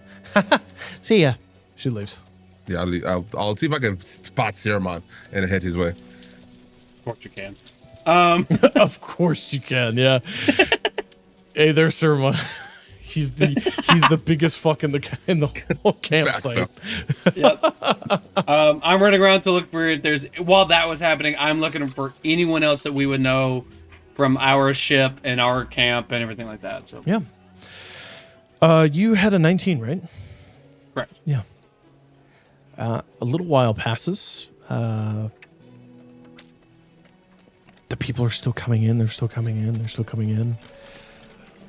And then you see, well, you hear it first. You hear, hey, there he is, Siromon. My fucking boy. And you see on crutches. And by crutches, I mean it's his stone sword that he's leaning on while his mangled other foot is hanging in the air. You do see Brex is walking down the road next to a wagon chock full of what looked like some of the people that were on the expedition. Wrapped in bandages, torn clothing, this like distant look in their eyes, like they saw the end of the world and then for some reason are still here. As Brex kind of hobbles towards you. I'm going to start full running like I normally would with Brex, and then see him limping and everyone hurt, and I will make the decision to slow down and stop. Okay, you see he was about to rage to take less damage from what's coming at him. As you're running at him, he goes, my fucking boy. And he puts his hands out to hug you and he falls over. He just falls off balance. I'll pick him up and I'll catch him and put his sword back to him and set him back up. And I give him a very gentle hug this time around. That was the scariest fucking shit I've ever lived through. I don't ever want to do that ever again. I'm terrified. I pissed myself 3 times that night. I thought you was dead. Which part? I thought you were dead. No, I thought I'm you were good. dead. I thought you were dead. Well, okay, so I did die. What do you mean you died? What do you mean you died? He's touching you all over the face and chest. I am alive. Are you a shambus? Am I gonna have to put you down like a monster that we used to hunt? What happened? What clarifies a zombie? Because I don't know. I was dead and now I'm alive again. Does that mean a zombie? I don't know either. It's just what they were saying. Were saying. I am fully here as far as I'm aware. I don't think this is a dream. I'm thank here. Thank God. Hey, how's your penis? I haven't checked, and I don't think it's appropriate to check here. You want to look? I can be a privacy shield. I will check tonight. All right. Because I have to ask questions about the good. monastery That's anyway. good. Listen, first time when I woke up at the bottom after that city fucking, it was crazy. I was deaf for 3 hours. The sound was insane. That's happened kind of before. Hear So. a ringing. We can get that fixed, I'm sure. I think we can probably look at that. Look, the first thing I did when I woke up, made sure my dick was still there. Still was. Still was. You do need it, so. It still is. Still there. What happened on your guys' end? Because I died, and then we got teleported out of a Coliseum into a whole different city with vampires and werewolves. So what happened with you guys? What the fuck? Yeah, it's been a lot. I've always wanted to fucking fight a vampire, Siromon. Why didn't you take me? First of all, you might get your wish if you'd really like to, because we're going back. You fucking kidding? They're hunting my people, so it is. What the fuck? Yeah, apparently the vampires are like coming after like other Luxodon. Wow, and mean, you are a bunch of big, scary looking fucks. I don't think so, but I do get that a lot. You're right. so That I might have guess been a it's little true. insensitive, especially since you people are being hunted. I apologize. No, you're okay. I understand where you're coming from. Yeah. But I don't like the idea of vampires hunting us, and that means that I don't think I can trust them just immediately, you know? Wait. You know, we had another that? Luxodon here. In Otha? Where'd he go? Do you see him? Look Hold on, around. there was a Luxodon in Otha? What? No, we caught him along the way. He was traveling on the roads, and then he joined our Oh. group. We had to Okay, walk through the gilded roadway. Come on, it's the busiest trade route in the world. People You're are not there. wrong, you're not wrong. People are there. Hey, look around. Look around. Hey, let me. Can I climb on you? around. Can I climb on you? Absolutely, and I'll pick him up and all. He's gonna give you advantage for a perception check. I already have advantage. He's gonna give you +5 for a perception check. Oh, buddy, I already +3, so I get a +8. I needed it. 13. 13. Crazy. I rolled a 5. I get +3 plus another 5, so 13. There's no Luxodon in sight in anywhere you see. No one in sight. Brex, I don't see anybody that looks like me. I don't see anything either, but I'm kind of looking into your ears a little bit. Ooh, sorry. And, No, it's hard I got to it. kinda- I've got it. It's just like when we was kids. True. Yeah, I don't. Shit. I guess I'll he's. put him down. Guess he's gone. Oh fuck. All right. Well, I was hoping to What get was it their right. name? Shit, didn't catch his name. He just kind of walked with the group for a bit, and I was like, "Are you Siromon?" And he said, "No," and I went, "Ah, you're right. You're not." Oh, you didn't ask him any other No, questions? skinny looking fuck, which is crazy. Yeah, that is Tall, weird. spindly. Well, for your people, kind of, he was still wider than I am. Fuck. And he kind of holds his leg. Oh no! Hey, Yeah. Do you need a piggyback ride? I can give that to you. Could you give me one? And could Yeah. you get my beautiful lady? And he points at the stone sword. Could you I'll pick pick it her? up. Oh, she's beautiful, isn't she? Great. We need to I'll make get her it's a great magic. sword. We need to make her into magic. Remember we said we would do that? We have. I have a lot of magical friends now. I think we can get that done. You're having a great fucking time. You're having a great fucking time. It's been fun. Let's go. And he's like, Let's go. He's like, Wait, is tapping the top of your head. Chef and everybody here too? Or? Oh, they left before us. They're probably here. Oh, they're already here. Yeah. We had to put Chef in 2 wagons. Shit, fucking crazy. Because he broke his legs, right? Yeah, they're still bust. No. Yeah.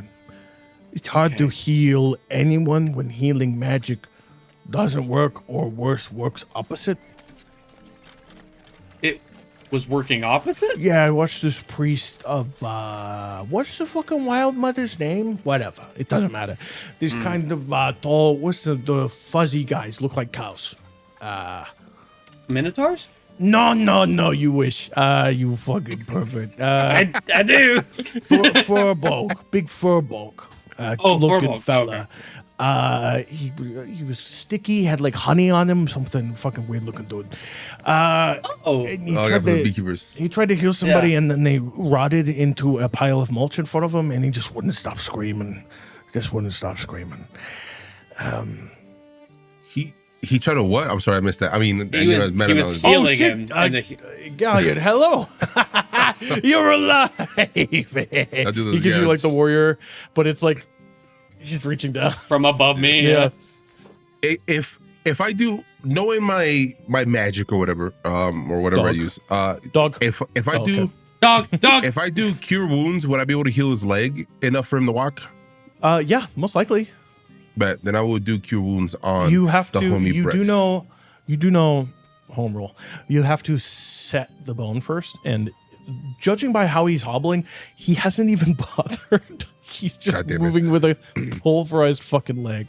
So you could give Then me I'll a just be like- medicine check if you'd like to try Yeah, to bet. pop it back into place. Brex, listen, you helped me when I was at my lowest. Let me help you Of course. I can. We've done this before. I could try to help too, and if I can give him You advantage. can give him advantage with a help action, yeah.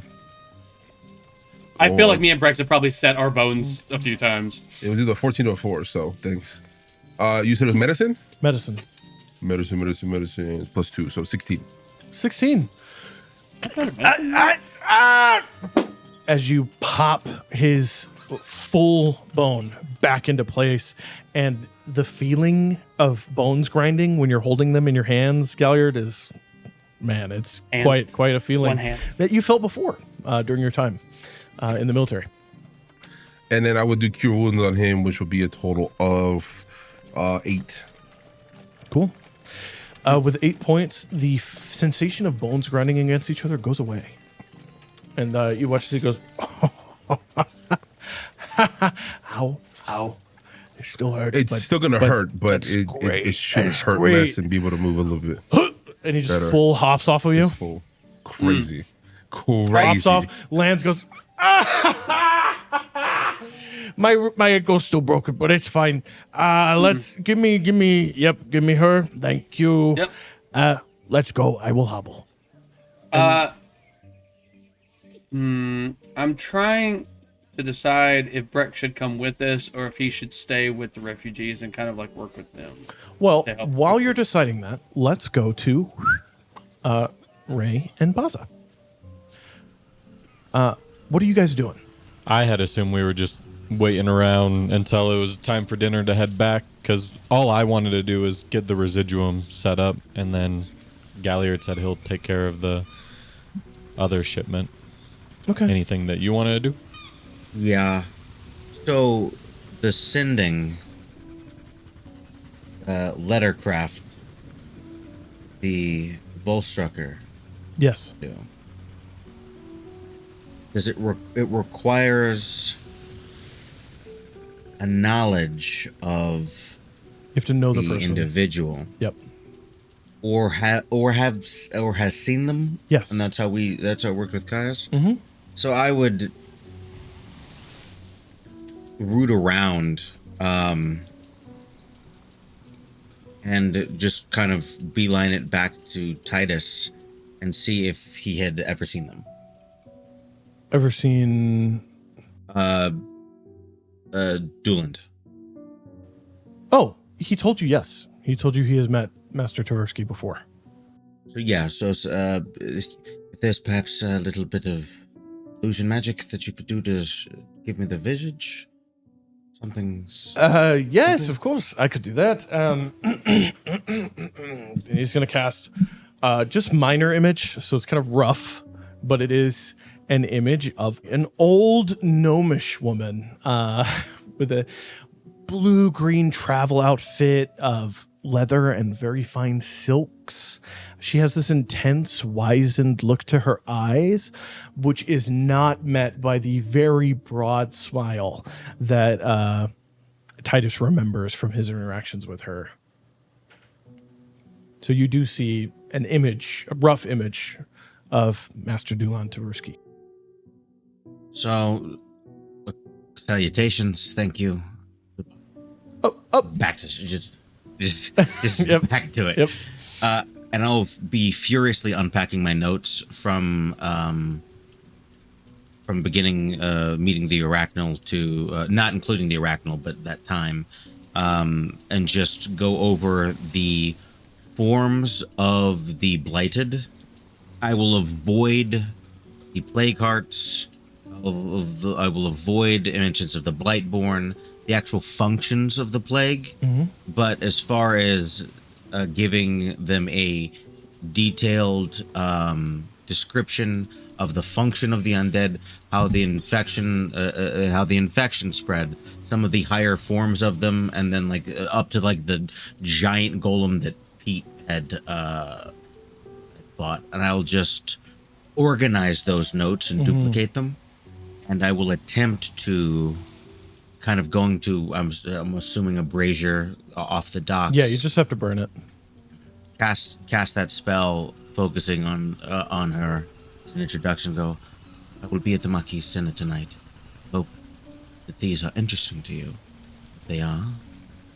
So you are giving Master Dulan Tversky, notes on Blood Eye Blight minus Plague Hearts. Is what you said?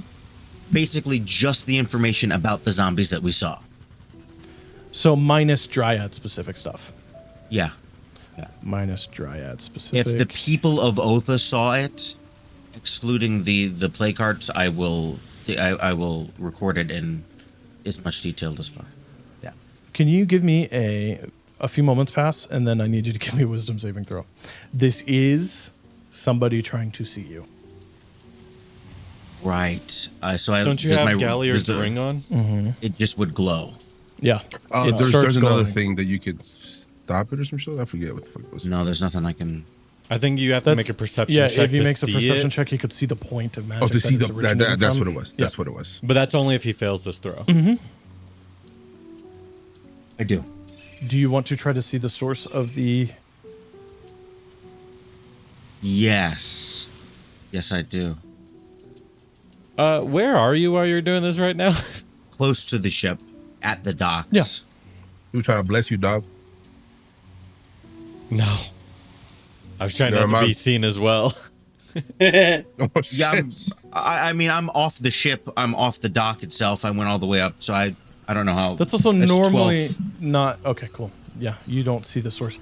That's also normally not how this spell works. The spell, you can only really tell the specific individual you're looking for most of the time. So even if Ray, if you were like right next to him, you'd be like blurry and fuzzy.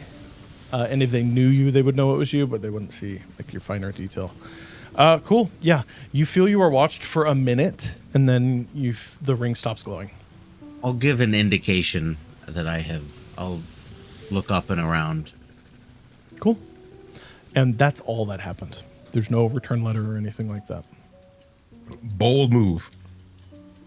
Yeah. Bold move, Cotton. Let's see if it pays off. Yeah. The time for the dinner is approaching. Is anybody doing anything specific? You were making a decision about Brex. Yes, we decided to send him to the Pendrada Manor. Okay. But specifically, do not talk to anybody until we're there or get treated by any doctor until we are there. He goes, but my fucking, hang out but my, and he's like holding up the I ankle. feel you, but do you want somebody to own you? hurts. She didn't give me, she said he's just a man, right? He is a halfling man. Okay, then I'll say that you can receive treatment, but just no halfling doctor. No, man. don't trust halflings. Suspicious. Got Don't- it. Oh. He leaves. No. God damn it. Because by Wait, your homies are resuscitation? halfling, isn't it? He walks. I was told not to. He walks away. All right. Then yeah, we'll make our way to. I'm assuming it's the Marquis Manor. Or, It is or, the yes. sorry, it is the palace of the estate. Marquis of Port Damali. Some of you are in the Larboard Light. Some of you are in the Tumble Downs. You know where the Palace of the Marquis is. So you guys head through the other districts of the city, the Beaded Alley and the Gilded Esplanade, until you make it into the Crescents, the high-end, rich, noble part of the city. The Crescent's named after these 7 beautiful statues that were gifted to the city a long time ago, each featuring a crescent moon.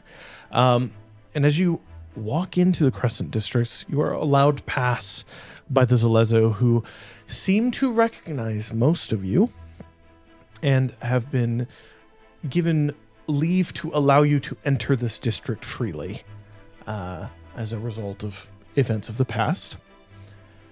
And the beautiful fairgrounds and palatial hillside that was the place where the festival of the Gala of the Springs took place greet you, long since cleared of everything except for the permanent fixtures like a permanent amphitheater and things like that.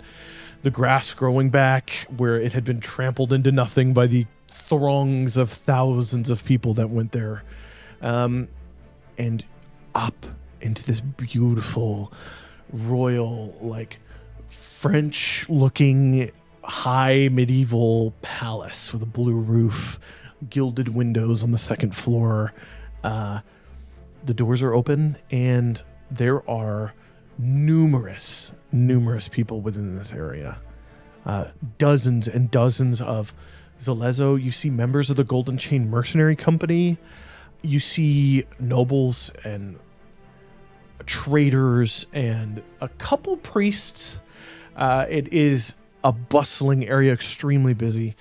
And as you are led away from the grand ballroom, which you can see is still closed and kind of under reconstruction from the results of the large fucking battle that you all fought in there, you are led to join a small group of people that are waiting outside of a private room. And it is a beautiful, deep oak wooden door that's 15 feet tall with a rounded top that is closed. And you see there are 2 Zalezo, one on each side of it. And occasionally the door will open and a well-dressed butler will lean a head out, whisper to one of the Zalezo, and close the door again. And that Zalezo will perk up, look and go, Master Cyphers, you are allowed to come in and speak. And then you'll see this noble, older man, gray streaks like salt and pepper, human male, will stand up and tighten his all blacked out noble attire. It's kind of like a formal suit, but medieval. And he walks over and he is allowed in. And this process continues 15 minutes, 20 minutes, 30 minutes, until finally this nobleman, or the butler, leans out and goes, "What's he about?" And you watch as the Zalezo guard, the echoes of the broken chain. You are allowed to speak with her eminence. Echoes. Hi. That's us. Yes, this way. And Real quick. Yep. Before we go, what does Bazza look like right now? Yeah. What is? Me. Because I've been seen already. Oh yeah. Okay. All right. And Bazza knows that he's been seen, so.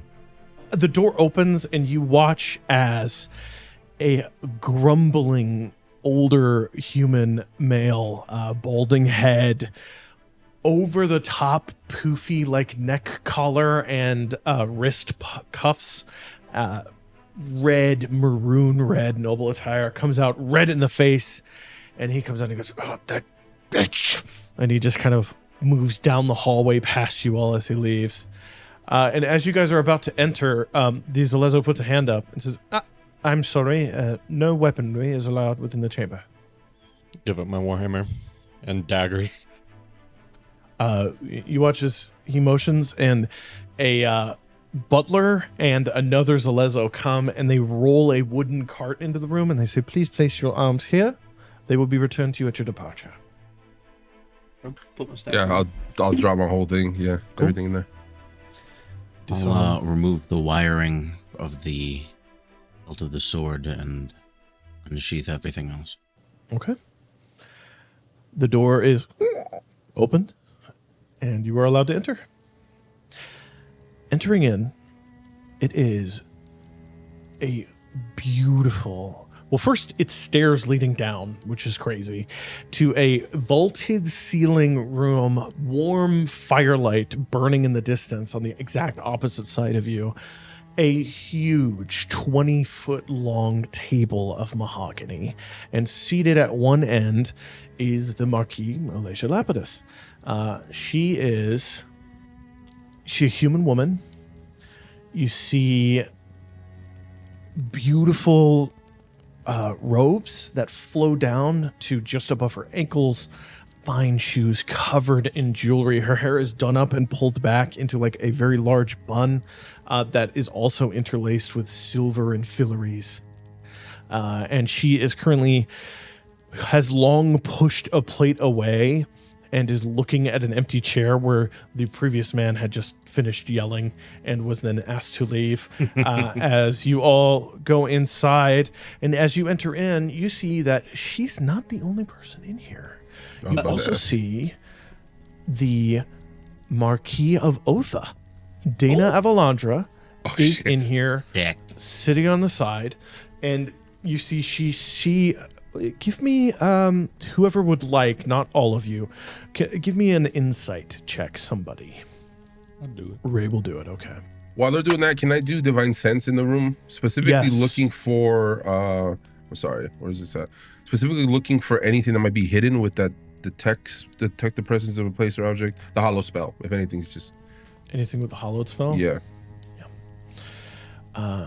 You detect nothing, but also the information you gain is no celestials, no fiends, no undead, nobody hit or interacting with or having had used the hollowed spell.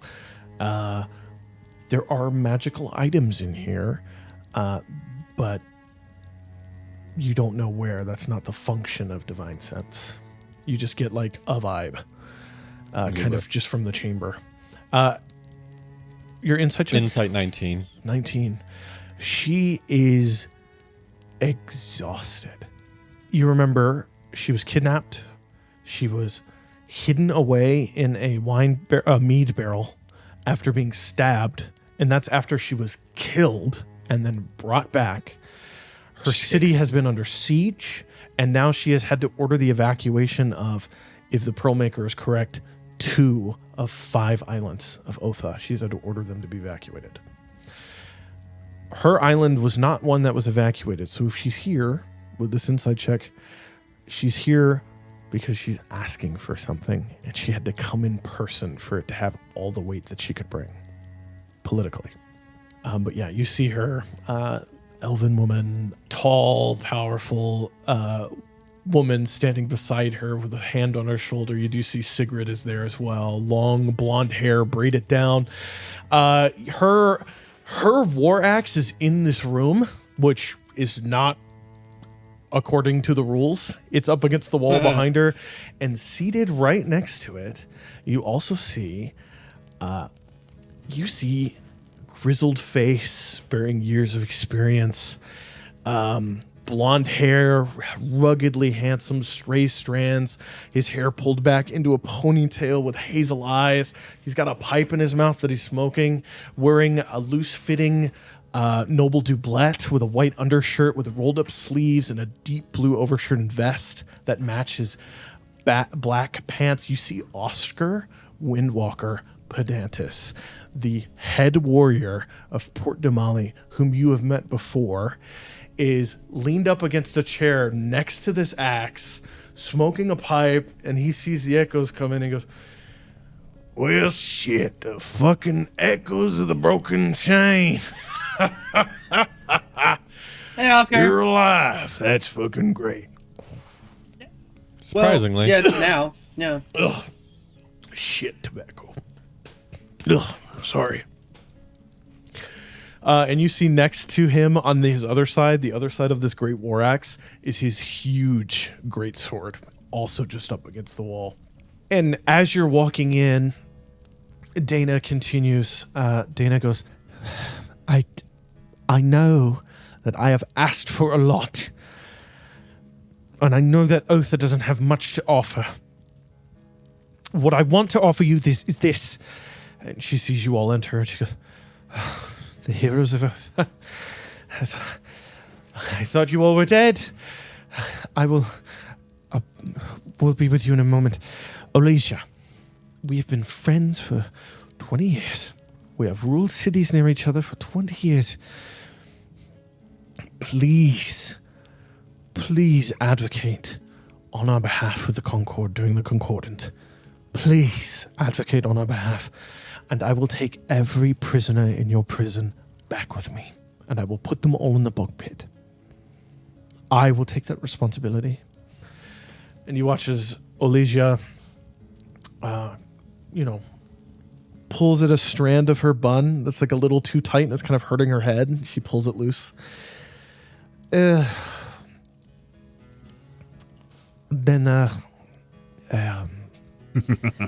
For me to vote on your behalf in the Concordant is... Well, you want me to silence my voice for you? No, Alicia, I want you to use your voice for me. But if I am the one to bring up that the city of Otha needs to be declared emergent and that the people of the Menagerie Coast need to come together and provide you with aid, then I will be I will not be allowed to bring up another measure in the concordant until the next one, and that is a month. You want me to give away a month of Port Damali's voice? And Dana nods and says, yes. We will continue to speak of this tonight, but for now, it is the saviors of the nobility of Port Damali and other sons and villages and their manors of the menagerie coast, and a new face amongst you as well. You were I remember that one man announced it, the echoes of the broken chain, yes? Yes. Correct, yes. And we don't mean to interrupt. No interruption, as you can see. My meal is cold. Please, if you would like to take a seat, or you can stand, whatever you wish to do. It is no problem. You remember Oscar? And Oscar just kind of nods at you. And Sigrid, and you see Sigrid looks up and she has this stern, haunted look to her face. And she just goes, it is good to see you. My allies. Of course. And you watch like Dana leans back into the chair and the hand kind of rests further down on her shoulder, a little more comforting. So, you come before me with urgent business. Titus said that you had to speak to me now. What is it that I can help you with? Well, are we starting with what she can help us with, or are we giving information about everything we know that's going on? Oh, if you have information and it will be a benefit to me or to the people of Port Damali, please do that first. I think we can start with information. I mean, the last time we were here, you had tasked us to investigate the green chain and the blood-eyed blight. That is true. We can confidently say that the blood-eyed blight has been taken care of. As Sigrid and Avalandra have told me, we all were under the understanding, is it not right, Dana, that you all were dead? And Dana kind of nods. We hadn't heard from you since the city disappeared. We kind of disappeared with it. Only not. Do you know where the directly city went? With it. Oh. No, we were disappeared before the city was. Oh. There was a great battle going on, and we were taken to, what is it, the Stone Cage Cliffs? Toll rods.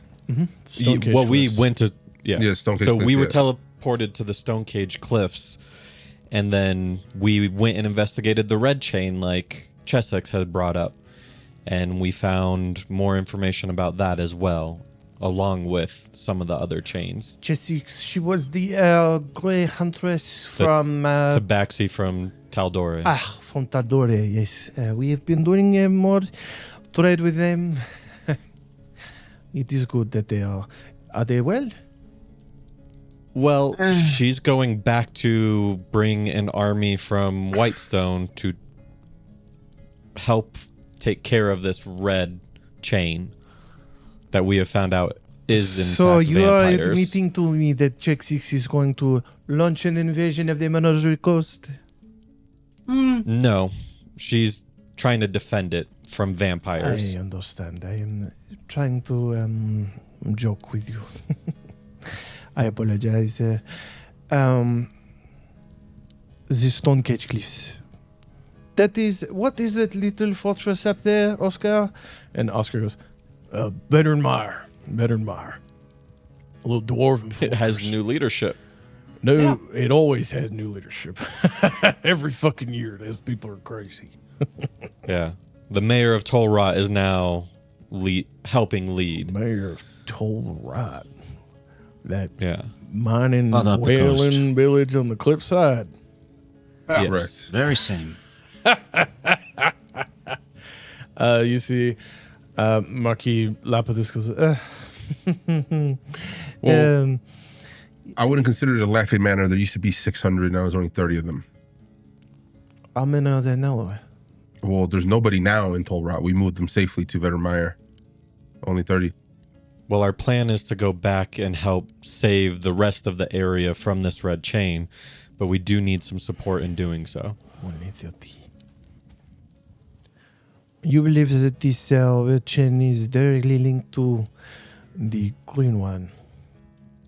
Correct. We suspect that it could create just as much danger as the green one, if not taken care of Is there sooner rather a than danger later. to Port Damali at this time? At this time, probably It's moving not, this but it is very direction. cautious. Yeah. I would say Moving cautious. here. It's moving down the coast. It started with Tolrot and it's heading to Vetternmeyer. Next will be Otha and then here shortly after. I am grateful for what it was that you, the Echoes, have done for me and the people of Port Damali. What is it that you are asking me? We would like to borrow a ship. Borrow? Yes. Is the borrowing of a vessel of the Clovis Concord is within my purview only as long as it is captained by a captain of my choosing and crewed by a crew of my choosing. Well, if they're willing to fight with us and help protect the Menagerie Coast, then I don't see a problem with that. But The problem is there's a lot of things being linked to this chain, right? Speaking of which, and I look at the Marquis of Otha, when the island disappeared, what happened with the chain? The green one. the chain that was floating in this sky, that's all gone. It went with it. Yes. There was a thunderclap, and it sounded like 1,000 storms all at once had broken on the side of a mountain. It was the crashing of waves against rocks. It was an avalanche. It was every great catastrophous noise that you could think of all at once. And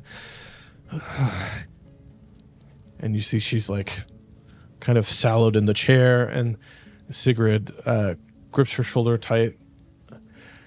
It was... I know nothing about magic, but it was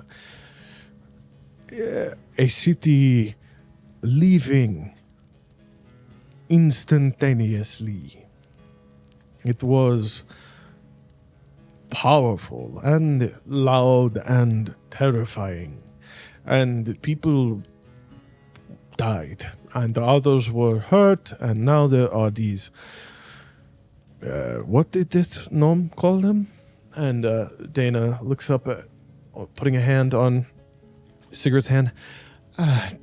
Temporal rips, temporal bubbles, I think it was. The gnome. Are you talking about Ruddy Pete? Yes, Rodrigo, pet the grid, found bubbles form in wake of the city disappearing. And then he explained, or tried to explain, that the thunderclap was the air that was not in the position of the city rushing into the position of the city. Something to do with, he called it physics. I do not know what he means. Well, the reason why we need a ship, honestly, is because there's a lot going on, a lot of different chains linked to each other, to that island, and traveling has been Difficult. And I understand you want to send a crew and a captain to captain a ship that you trust, and I respect that. It's just we have to travel a bunch. We have a lot to do. I understand, but you are asking to borrow an official military vessel of the Clovis Concord. This cannot be done without certain requirements being met, one of them being that the ship continues to be crewed and fly the banner of the Concord. That is how it must be. Well, I could be wrong here, but we just need something small and fast. We don't necessarily need like a war vessel or anything, right? Something to help us travel quickly, yes. What kind of Quicker ship are than you we have been. speaking of? A ship of the sea or something else? A sea ship. Seaworthy Seafaring ship. vessel. About, what did we say, like 40 feet earlier? Yeah. Or like last session? Smaller than 80. Yeah. My chief warrior, have you been looking at the Doc's progress lately? And dude, my French accent's getting better. And I'm not gonna lie, that Duolingo's working that really well. helping. It's not French; it's French accent. That's what I'm learning. Crazy, yeah. Oscar goes, well, shit. That new warship's almost done. We've got work on the second man of war to do. And then we still have that repair work on that Dwendalian Empire ship that ran aground a few months back. I don't know. I could ask the Navy captains and see, my lady, if there is a vessel of at least, you said 40 feet? About. Yeah, Okay. something Like a 'cause we have schooner crew. or something. See, we could, or a cutter maybe would do. I could see that's not my purview, but I'll ask. I will ask around, ma'am. And the Marquis goes, wonderful. That is good. Look, we've respectfully have never asked for any payment for helping with I am Otha grateful. and Port Damali. We're just asking for help for the ship so we can get Otha and Port Damali into a safer mindset. So we can help faster. Yes, we would like to continue helping. It's just it has become difficult with our current circumstances of having to move all around the continent chasing after these chains. The reason why we don't ask for money realistically is, I mean, Siromon and I have seen the refugee camp. Your money is better suited helping situate them and feeding people that need it. Yes, we don't, have dedicated a space for them to be. and we wouldn't want to take anything from that. All we're asking for is just a ship so we can travel quicker than we have been. Even if it's a fixer-upper, we'd be willing to invest in it a little bit. Yeah. A fixer-upper. Yeah, you know, one that's not all that great, but could put a little love into, and it'll work just fine. There are Seaworthy, but not. seaworthy, but not contradiction. As I have said, there are restrictions and guidelines that must be followed for you to borrow an official vessel of the Clovis Concorde, which, as repayment for the wonderful acts that you have done in the ballroom of my own palace, I will do my best to see that you receive a vessel that is seaworthy. It will have to have a crew and a captain that are, of course, have their menagerie, and you will have to follow the guidelines and regulations of mercenaries of the menagerie representing a city of the Clovis Concorde in order to continue to utilize such a vessel. Such regulations are, do not murder, do not insult other political leaders from potential allies or trade partners, no worship of betrayal gods, yes? And Oscar goes, yeah, no, don't fucking worship them. That's a long time in the well, I guess in the bog pit, right, Miss Dana? And Dana goes, she hasn't agreed to that yet. Yes, Oscar, you are getting it of yourself. We could always operate under Pendrada Manor, of course, if that would be fitting of what you guys would allow. The hospital does not have a fleet. And, Not of their fleet, but of a royal family of Port Damali, or a noble family. Noble sorry. house of Port Damali. If that is the case, then it would not be a vessel of the Clovis Concorde. It would be one that charter for you. And the rules and also regulations would be different, and it would be something that I am not even involved in. It is, and it brings up an interesting possibility.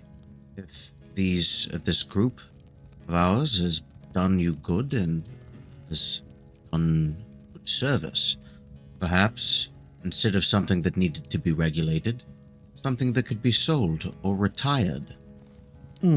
Functionally very much the same thing, but with a lot less paperwork, and would still allow good works to be done.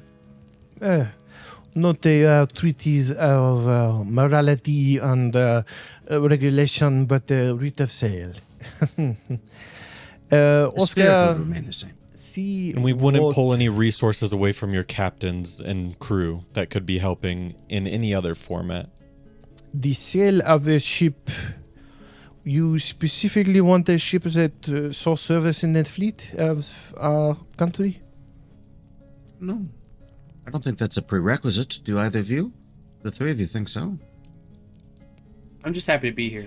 Size and availability is really it. We need to get back to saving those people. Oscar, what about that? What was it? You called it the Noblest Pleasure Boat. And Oscar goes, oh, that fucking. Well, shit, yeah. It was just sold to us, actually. I guess they could probably buy it. We own, you, my lady, own that ship. That is your vessel. And Marquis Lapidus goes, I do not much like traveling on the ocean, nor do I like to vacation amongst the waves. It was sold to me as recompense for debts owed. Who was it that sold it to us? And Oscar thinks for a minute. He goes, who was it that sold that shit to us? That was Lumen. That nobleman from Port Zune. Lumen Brassbourne. And he looks over, right? Are you related to Lumen Brassbourne, Ray? Yeah, Who is he to you? that would be my father. Your dad. Well, Marquis, if I may say. And she goes, yes, you may. Your dad is an asshole and a bad businessman. I just want to tell you that as friends. We're friends, right? Yeah, it's for sure. An asshole. And apparently he's in a heck of a lot of hurt. I'm sorry. You know what? Actually, I apologize. I shouldn't be laughing. You don't have to. I have left my family long ago and joined the Chantry of Bahamut. Oh, well. Okay. Well, Platinum Dragon. You don't have to tell me how much of an asshole he is. I know.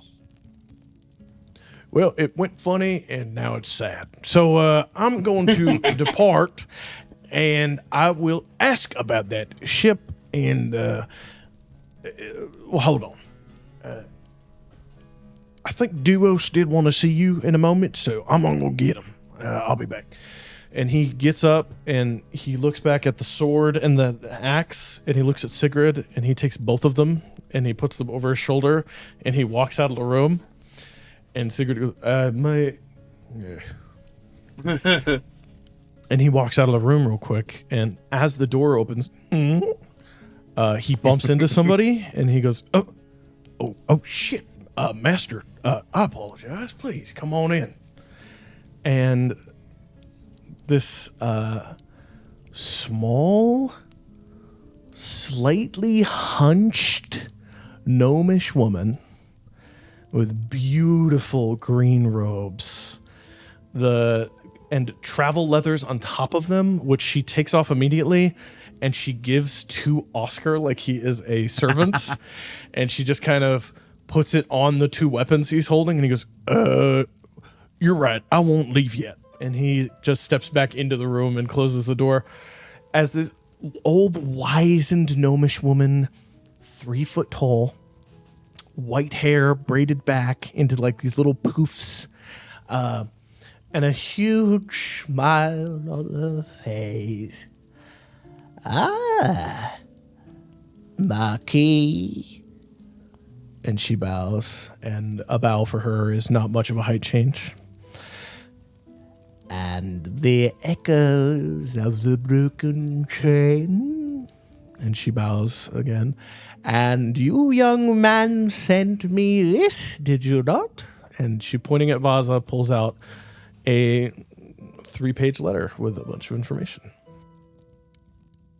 Greetings, grandmother. Yes, I did. I heard of your station, and I thought it'd be, Not your grandmother.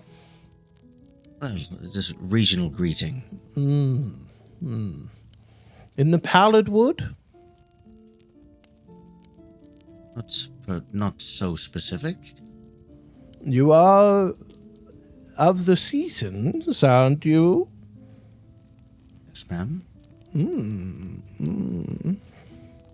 And she kind of walks into the room and pulls herself up onto a chair and sits there right next to the Marquis of Port Damali. I didn't know we were going to meet your family. Is it your grandmother? No, it's more of a Zimnian phrase to address an elder.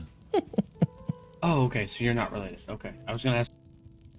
In Zemnian, she says, Bazza der Schüler, you were first tracked by a confidant of mine some time ago, but he's in prison now. So you're lucky. Although the new Archmage of Antiquity seems quite interested in you. Please, Bazza, why don't you sit? And she flicks a finger and a chair right next to you slides out. In fact, and this is in common, why don't all of you take a seat? We have much to discuss. Is the chair big enough for me to sit down in? If you're gentle, it's more of a, it's less you're sitting in the chair and more you're holding your knees in place to hold your body weight up. Yeah. I'll just like crisscross applesauce next to the chair because I feel like I'm still tall enough at that point. The chair slides back. I just don't want to break anything. As I'm walking to sit down, I will try to use sleight of hand to do another divine sense on the grandmother. Okay, roll sleight of hand for me. That's not bad. 17. Cool. Oh, what are you doing, young man? You haven't shown us your true intentions yet. And I'm My sitting true down in the process. intention is to have a conversation, Marquis. And she bows again to the Marquis. And Marquis Lapidus is standing a bit taller. This is quite unusual to turn my personal conference room into your personal office. I know that we have had business, and I have given you the information that you have asked for. And no, I cannot force the Cobalt Soul to let you into their libraries, so stop asking me. And she looks over and goes, well, I tried, dear, I tried. And she pats Marquis Lapidus's hand like an old grandma would. Well. Do I feel like Marquis Lapidus feels like she has to bring herself down to this person? Like the Cerberus Assembly lady? Doolin is like above her. Give me insight. 26. 26. No. The Marquis Lapidus is standing taller to be taller, both in position and stature. And she is holding her ground against this old woman whom... Like trying to show her that she's above her? Who she understands the stories of the Cerberus. Oh, these are powerful mages, yada yada. She doesn't give a fuck. This is her city.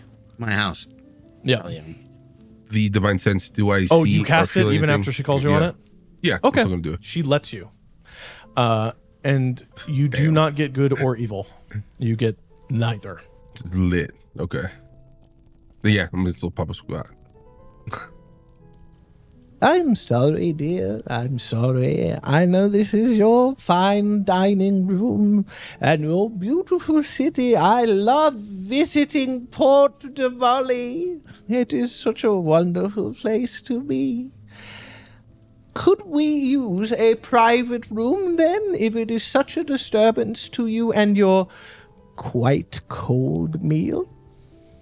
And the Marquis looks down at this old gnomish woman, and all eyes in the room are on her.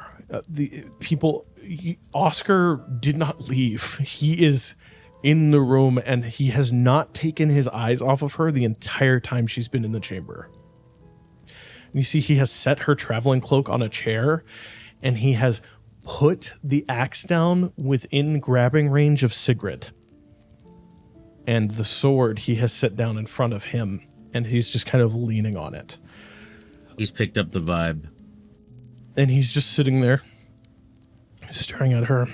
And the Marquis Lepidus goes, how about this? I will grant you one of my private meeting chambers where we normally discuss businesses of trade. But first, before I allow you to speak to my guests in this place, I will ask my guests, the echoes of the broken chain, heroes of the nobility of Port Damali and heroes of Otha, if there's anything else that I can help them with. We would not want to take too much away from you. I think a ship will suffice. Very well. Oscar will handle it. After Oscar escorts you, and she points at Master Tversky, and you, and she gestures at the echoes. After he escorts you to a private meeting chamber, where you may continue this conversation. Again, if you, the echoes, also wish to. This is my palace. My rules. And the gnomish woman, she just goes, of course, dear, of course. You have ruled here for some time. Fifth in her generation of family. Fifth ruler of Port Damali. Isn't that wonderful? I remember meeting your great-great-great-great-grandfather. A fine man. I would offer, we realized we didn't give any evidence of this. We kind of skipped over it. If it is of interest to you, I will do my best to give evidence to the fact that the blight is in fact subsided, and your appropriate care and letting refugees into the city may be in fact be a little heavy-handed. It might save you resources and time. On the morrow, in the morning hours, just after the sun has risen, you will return to the palace and you will offer your information to the Majesty. It is agreed? Yes. Wonderful. I will not see you then, I apologize, but the Magisters will see you, and I will have Oscar to... Where are you staying? Actually, don't tell me. She looks over at Master Tversky. Is there any other reason I'll that... let you know later. That is right. Very well. Then, Master Tversky, you are excused. And you, the echoes of the broken chain, you are welcome to kindly depart. Thank you for your time. We Thank appreciate you. the audience. Bye, Oscar. Bow. And she gives you the I'm a noble and above you like half nod of you may leave. Crazy. I will leave. Oscar takes the sword and he looks at Sigrid and he leaves her axe and he leaves. And he will guide you and Master Tversky, who hops out of the chair and goes, always wonderful to speak with you, dear. And she again touches the Marquis' hand in this grandmother way. And she departs after you. And she realizes that all of you are faster than she is. So you watch as she goes and starts floating after you Oh. at I was speed. going to ask if you wanted me to give you a shoulder ride or anything, but that works. Quite cute you are, young man. Thank you. No, thank you. Oscar said, this way, come on. Before then, and I'm guessing we're outside of the Marquis thing, right? Oscar has led you back into the hallway where the people were still waiting. You see there's still 30 more waiting to go talk to her. Cool. Then I just... Why should we go with you? Why should we grant you this audience that you've requested? Me? Why should you grant me this audience? Because for now, we are not enemies. And we might have something in common. I don't know if you've met the newest Archmage of antiquity, but he's kind of an ass. And I don't like him.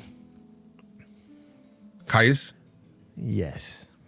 I will look at Bazza and basically just be like, it's completely up to you.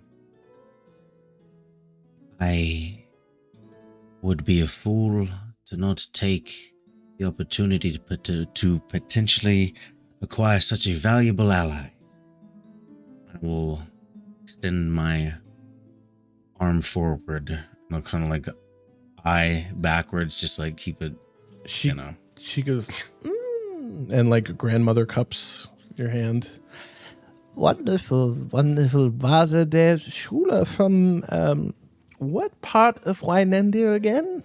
Well, I'm from a small little farming area. I've lived for a long time. I've been to everywhere in the borders of the Empire. I probably remember it.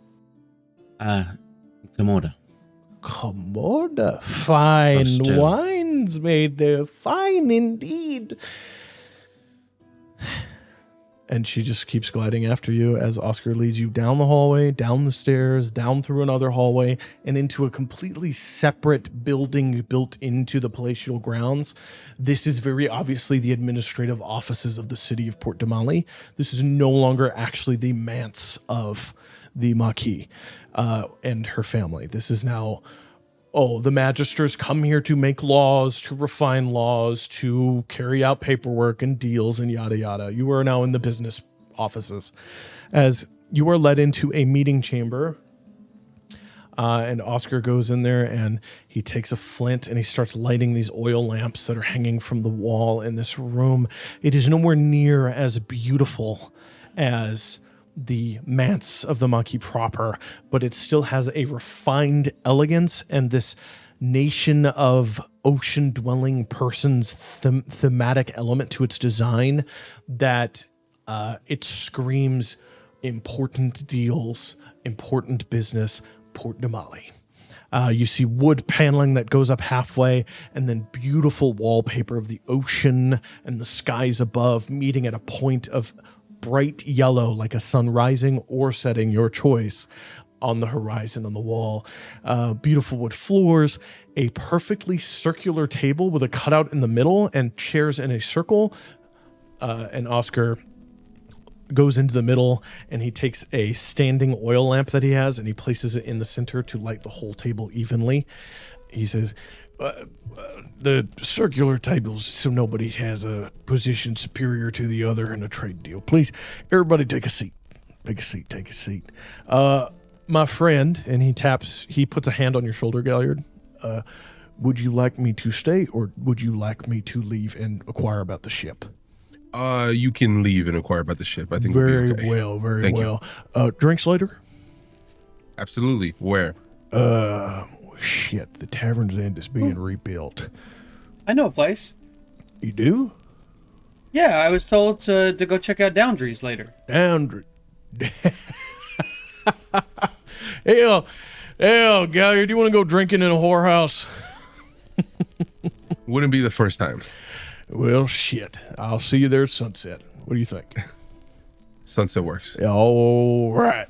And he kind of taps you on the armor. Your weapons will be returned to you when you leave the grounds. Thank you. And he just looks over at Master Dulan Tversky and just looks at her and walks out of the room, closing the door. Well, what a nice meeting chamber we're all in. So, Echoes. I guess I should formally introduce myself. I'm Master Dulan Tversky. I am the Archmage of Dysology for the Empire Dwendalian. Serving directly under his lordship, his grace, the King Bertrand Bendel. A pleasure. And she again gnomishly bows. It is nice to meet you too. Your name, young man? Oh, my name is Siromon. I'm a monk of the Cobalt Soul. I don't have a last name. Okay, that got sour. And you, young man, are Bazza der Schüler, I know this. And you are... I don't recognize your emblem, my dear man. You are a cleric? Yes, of Bahamut. I'm Ray the Brassbourne. Platinum Dragon. We do love our Bahamut in Rexentrum. Have you seen the temples there? No, but I'm hoping to visit soon. Well, when you do come and see me, I will give you the finest of tours. And you are whom? Galliard Drystan. Galliard Drystan. Interesting. So, we're here. I am not your enemy. I do seem to have started on the wrong foot with you, and I do apologize. It's more my annoyance with that wretched Marquis not willing to tell the Cobalt Soul to let me into their fucking library, which they won't do. Well, Huh? What are you looking for? yeah, I was gonna. I mean, what? Before this was all like, oh, I can let you in. I interrupted him. I wasn't gonna say to let her Okay, in. go ahead. What am I, I wasn't the going to. I was Archmage nervous, of I was Dysology looking for? Do you understand what Dysology is? We've Yeah, heard Dysology. Have you done your schoolings in any arcane universities? Maybe you, Bazza. Unfortunately, I haven't had the pleasure, but I am familiar You have not? somewhat. No. I'm sorry, you had a way of the academy about you. I thought you were... I apologize. Indirectly a student. Oh, interesting. We'll have to talk about that later. I, as the Archmage of Dysology, am tasked with the understanding of arcane creations, specifically creatures that may be a threat to the Dwendalian Empire. And the Cobalt Soul has a lot of research that they won't share with me, which makes my job a little more difficult. I have to do all the work myself, and I'm so old. I'm such an old woman, and they're so rude to not let me into their libraries. I wouldn't say it's rude. You just have to make yourself a friend first. A friend. We do plan on stopping by the library. Yeah. If Do you you? want, we can get some information you might be looking for. Could you? It's a As gesture a sign of good goodwill. faith. Yeah. And would they allow you to take the original copy out of the library without being questioned? Definitely not. No, Shit. but I can get you. They're very strict about that rule, unfortunately. But, I mean, we can give you What the info if- that you're looking for. What if I gave you something and you made a copy To get the for original me? copy? Not the No. original. What if you made a copy for me? I could ask, yeah. She opens a little bag, and her whole arm disappears into it, and it's a small coin purse. And you immediately go, uh-oh, red flag. That should have been checked. And she pulls out a small series of glass praying mantises. 4 of them. They're beautiful. They're made of shaped, colored glass with different shades and colors and hues. And she holds one up to the oil light and she goes, "Rise and shine." And this little glass praying mantis comes to life and starts fluttering its praying mantis wings. These are perfectly capable of copying any text in a very short amount of time. Maybe. Well, that would be for me, and that would be playing too many cards. What could I, the Archmage of Dysology, who does not like this new Archmage of Antiquity, do for you? Maybe we could come to an arrangement. I'll go ahead and say right now that I'll let my friends decide what we want to trade for it, but I don't know if I would be able to use your fantastic bugs. We may just have to write it down Oh, specifically. no, these do it for you. You just say the command word, and they write whatever book you are holding for them. I would Do just they have do to- anything aside from that? No, they only write. Well, they read first, and then write. Would you mind if I take a look? Why, of course. And she hands you one of the 4 glass praying manti. And So she said, I'm the gonna current command phrase is rise and shine. Okay. I'm going to throw up a detect magic and then afterwards cast guidance. Mm-hmm. And looking at them with finding out what they are supposed to do, like what school of magic, does it seem like they do what she says she wants them to do and nothing else? So I'll give you the effects of the spell, but also roll an Arcana check for me on top of that. Okay. And while he's rolling, I want to clarify. I feel like Siromon would know and understand the rules of the library, kind of precinct everything else, right? Like he's not going to break the rules, obviously. You would understand the basics, but again, you were never attached to a library of the Cobalt Soul. You were attached to a research facility, which has different rules and guidelines. That's fair. Okay. 21. So, the effects of the spell. 21. Conjuration. Divination. Oh, and illusion. Those are the 3 schools of magic that you get.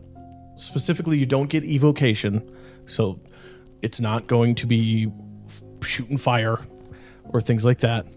And then the Arcana check on top of it, you gauge these are either something she has made and enchanted over something this intricate decades, or it's something that she has acquired in her travels, or maybe as a deal with one of the other Cerberus Assembly members.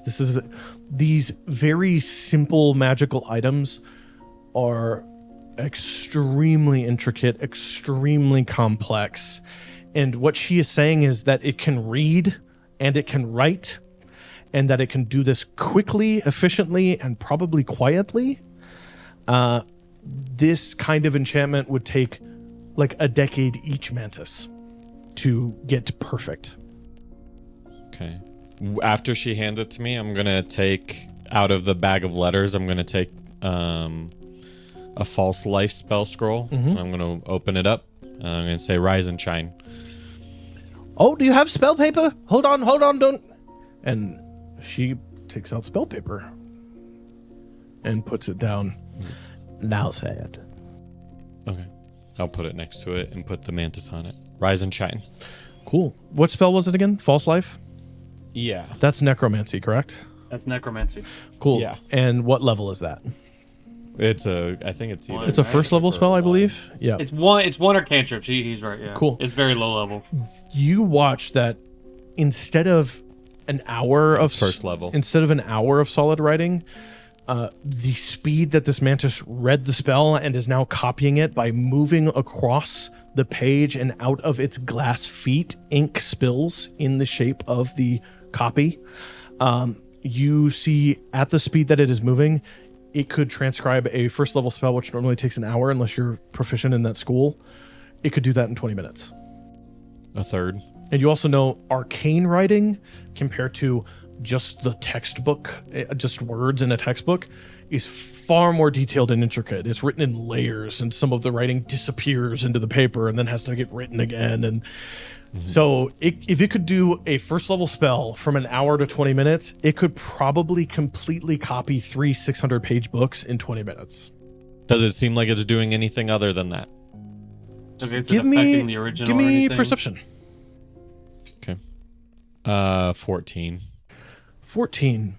The only thing you notice is that the spell scroll with magic imbued into it seems to have, the only word I can give it is life. Like there's an energy to the piece of paper itself, which is not appearing in the copy. And Tversky looks at it and she goes, "Oh, I'm sorry. You fill it with ink. I did not put ink of a sufficient quality in there, but if you want to, I also just have another spell scroll of false life," and she just pulls a spell. I could just give. Do you need it? Are you no, that's very learning generous. magic or?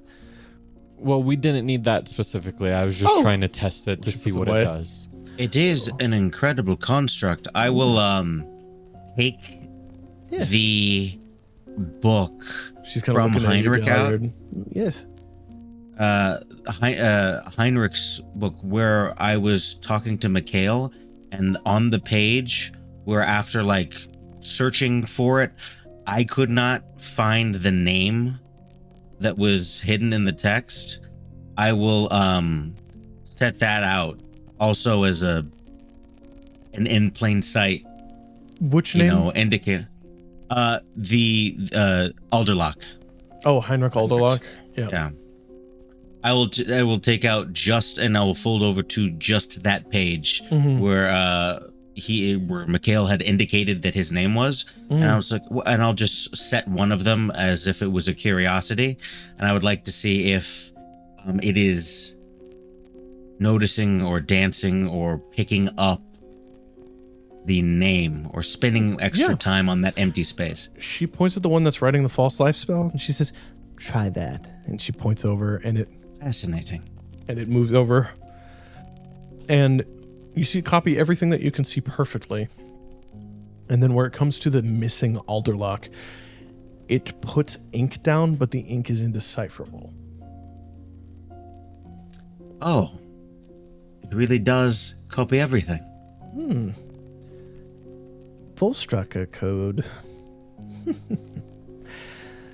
I think I know where you got that.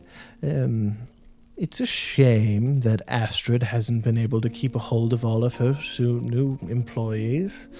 Some of them have been disappearing, and then I hear they show up elsewhere doing jobs for other people. Some of them have been quite cruel, and I'm sure operating outside of their purview. Yes. Volstruckers are meant to serve at the whim of the king and the Cerberus Assembly for the protection of the Dwendalian Empire and its people. They're not hitmen for personal vendettas. Why do you think we locked Trent Ickathon away, that fool?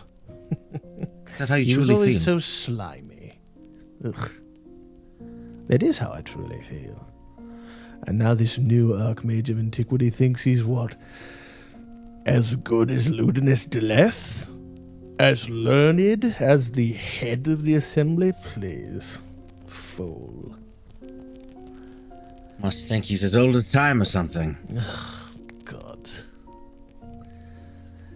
Well, You said that you're not very fond of our friend Caius. Is his name right? Caius Pontifex, Archmage of Antiquity. He took it when Vesterogna was killed.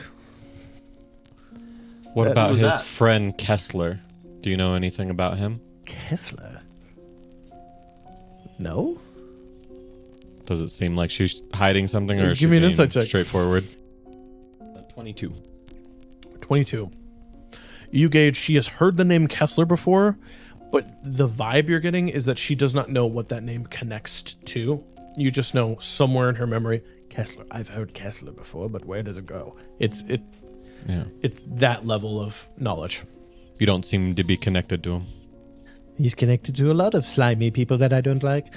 You know, he visits Trent Ickathon in prison. Ugh. Ugh. Who would do that?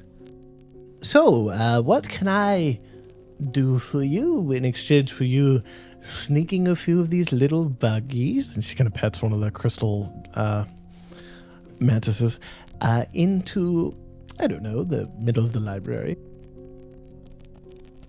Well, I don't think we would allow them to be free range. You Yeah, I'm tell not us gonna what text you're looking for, and we will, as long as they are not causing They issues. know. yes, but I would like to know, because I'm not trying to get in trouble in my own monastery. Well, So unfortunately, I would speak for the group and say that we can't make a deal unless I know all the information and can share that with them as well. you're making this quite difficult, young man. Could you give me a persuasion check? You're Why the me? one talking. I Yeah, know. facts. You're the one in charge of this fucking library too, so it's kind of like, yo. I was in the middle of talking to you. You just jumped in. I know. Sorry. 14. I don't think I'll tell you. You, she points at Bazza, you were pointing me in the right direction. I'll let I'm you in on sure. a secret. You want to know? Of course. Numerous magistrates of the Dwendalian Empire have been showing up pulverized in their own homes. Pulverized. So I am looking for information like the stuff you gave me. Also, I get the feeling you didn't send me parts of what you know, which I must say I respect a great deal. There's always the smile. It's always there. But the eyes never match it. This smile is, she's putting on a half mask. And it is. Just seems to be good business. Good business. Don't play what? all your cards. And all the praying mantis come back to her and they crawl on her and they turn back into statues. As to what we want, Yes. I cannot speak for the rest of my friends, but for me personally, it is to be a good friend and perhaps be of service. That is enough. You want to claim that you know me. And that I through would- knowing me, I could be your ticket to something? I would, quite honestly, prefer never to speak your name in a public place. I'm A bit speaking. heartless. No, I mean truly, not as a token, but earnestly. Can you give me an If insight I am- check? 16 minus 1 for 15. 15? You don't know. Caius took something from him Oh, recently. really? Who? Certainly not I. No, I said Caius. Caius. Caius Pontifex. Yeah. Archmage of Antiquity. He's only interested in things that are old and boring and covered in dust. Not me, I'm not covered in dust. If we can get you the information you're looking for in the library, could you get that for us? Oh. Oh. No.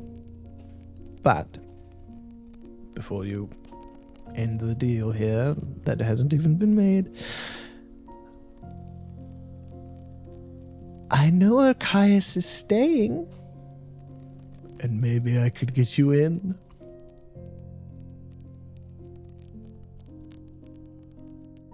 That's not terribly appealing to me, to be honest. If there was a more of a dragon's lair, that's something that would be good to know, but Dragon? not necessarily to invade, but to know to avoid. I'm not speaking. I'm speaking representationally, not looking for a dragon's I know, lair. you just reminded me of reports. Nothing, pish posh. Reports of a dragon? Yes, of course. A white one? Yes, a white one. How did you know? We might have some information for you if there's some other deals to be the struck gods, as, you as have well. your fingers in a lot of pies, don't you there, Echoes? You Well, are that's far not my more choice. interesting than I thought originally. I'm beginning to like you and take a little interest. Oh, that's unnecessary, I'm sure. But Well, at this point, an exchange of information that was not singularly transactional but ongoing might be what we are looking for. As I said, a friendship, and as always, I am happy to be of service. It comes with a price. The price of knowledge from the kobold Yes, soul, yes. right? If we get you the information, you give us where Caius is staying. Is there any way you can keep him distracted for a few hours? Oh, that is interesting. Maybe. If you put the praying mantises exactly where I asked, I could do something like that for you. Yeah, we just have to know where to put them. I think we would want to be able to monitor where they go. Because if it is in a forbidden section, that might not work well. Then again, I don't think we have much of a deal. I guess not. What Well, about towards this white dragon and or more information about Caius that you probably are not aware of that we are? Well, I think I know more about the dragon than you at this point. We know where it comes from. Oh, well, Marquette? No. Isilra? No. We plan on giving you all of this information as a guessing game. That's what she's hoping for, but I'm just no matter beginning where to she grow lists, the answer will be bored. no. No matter where. Interesting. Dragons aren't really something I care about. This one you might. It's not from here. Okay. Okay, or not. Again, not really my problem. It's more Ludinus's department, and trust me, you don't want to meet with him. Listen, one praying mantis released, no watching. It copies 3 books, no name given. It comes back to me, delivered by one of you, and then I give you everything you want. That is the lowest I can go. Can we have a second? Why, yes, you can. How to do that? We'll just step outside the door. Oh, yes, why don't you? Yeah. You want us to talk in the hallway of a bunch of people? Yeah, what I'm gonna say just doesn't have to be like that secretive. Just Okay. That's away fine, from yeah. her so we can talk. That's all. We'll head out. I'll be here. I'll head out. I'll trail out last. Yeah, you all head out. I'll pull everyone outside the door, and I'm just gonna tell everyone, like, we can make whatever deal, but I'm going to tell the library what's happening. I'm not sneaking in anything and sneaking out any information. If she doesn't want to tell us, it's fine, but I will tell the leaders of the library so that if we can't follow the grasshopper or the praying mantises, maybe they can. I'm fine with this. What if the item only copies information and it doesn't destroy? I don't from have it. The looks of it, that's what it did when That's what I it was seems to having be. But what if we confirm that in triplicate, and all it does is manages to copy information that I don't know much of the library, but I imagine if it is a tome that is in an open space, despite being locked down and not completely sequestered away, how harmful can the information be? The fact that she's not willing to say what it is, I guess, my concern. It's not easy to get into the library. You have to be, like, trusted, right? Wow, But- Siromon's in the middle of that. I'm gonna kick the door really hard. No! God damn it. We should have done this the other way, Siromon. She's outside. We're inside. Would it have been the same way? We didn't have to be near the door for her to listen in on. Oh, that's fair. Okay. I mean, again, I was saying this in front of her anyway, but I'm letting you guys know without just in front of her saying, like, I'll make whatever deal, but I'm not hiding anything from the library. Well, They will know about what's happening. and we need not make a deal today. Yeah. I wouldn't want you to have to unfairly betray your organization. I actually don't know your connection to them, if I'm being honest. I was raised in the monastery, in Marquette. We were more of a research area, but I am a member It's like of his the adoptive Kabat Soul. family. Yeah. They found me and raised me. She clearly doesn't want to give up all her cards, right? Give us all the information, what she's looking for. It can lead to different things. I forget who said it, I think it was Bazza. I'm with Bazza I don't think the information she's looking for is of extreme importance if they can gain access through the center of the library. That being said, I understand that they're your people. It's a respect thing. It just ultimately comes down to, well, she's given us full access to Caius's place of living. We can learn information about all the chains that are now. Where he's, but if he frequents it, there has to be information. Also, the Galliard. Yeah, listen, wipe the floor with us. You want to go to his house? Gotta be. You want to go to his house? Listen, we're gonna be his bedside. Like, there's no. We're gonna be. It's not a house. Listen, we can get him distracted. Do we want to continue? Do we pretend? Look, this is really for him, so it's like whatever he makes him comfortable. Yeah. Closes the door again. Listen, she's giving us full access to his place, right? He has information on the rest of the chains. There's no doubt about that, right? But most specifically, he's gonna keep the item somewhere safe. Might not be on him or his person, but it could be somewhere else. If we can get under his nose and get ahead of it, it might give us an upper hand temporarily. Oh. I think that is possible. And possible is a stretch, but possible. Listen, out of character, crazy, but lit.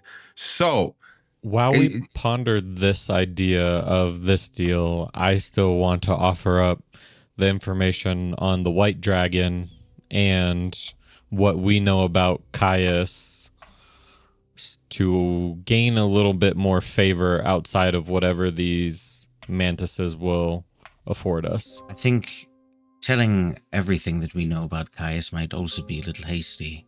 Correct. We're giving her the upper hand for no reason. Well, if after this she wants to give us something else for more information, then we may strike another deal. As I say that super loud. Yeah. Real quick. The forbidden areas of the library, they're not out in the open, just like roped off, right? No, it is a sealed chamber, and you must be of the rank of expositor or higher to even go in, which you are not. Yeah, that's what I thought. Yeah, that's what I thought. Do I think that these grasshopper or praying mantis, would be able to like sneak in there somehow? Great question. Are you like just based on what I know? Give us an intelligence roll. Yeah, honestly, just give me a straight intelligence. +4. Is there a +4? No. Bless somebody, dog. Touch somebody. That's crazy. I'm not beating the priest allegations. 6. These little praying mantises could be building destroying bombs. You're pretty sure she could do whatever with them, honestly.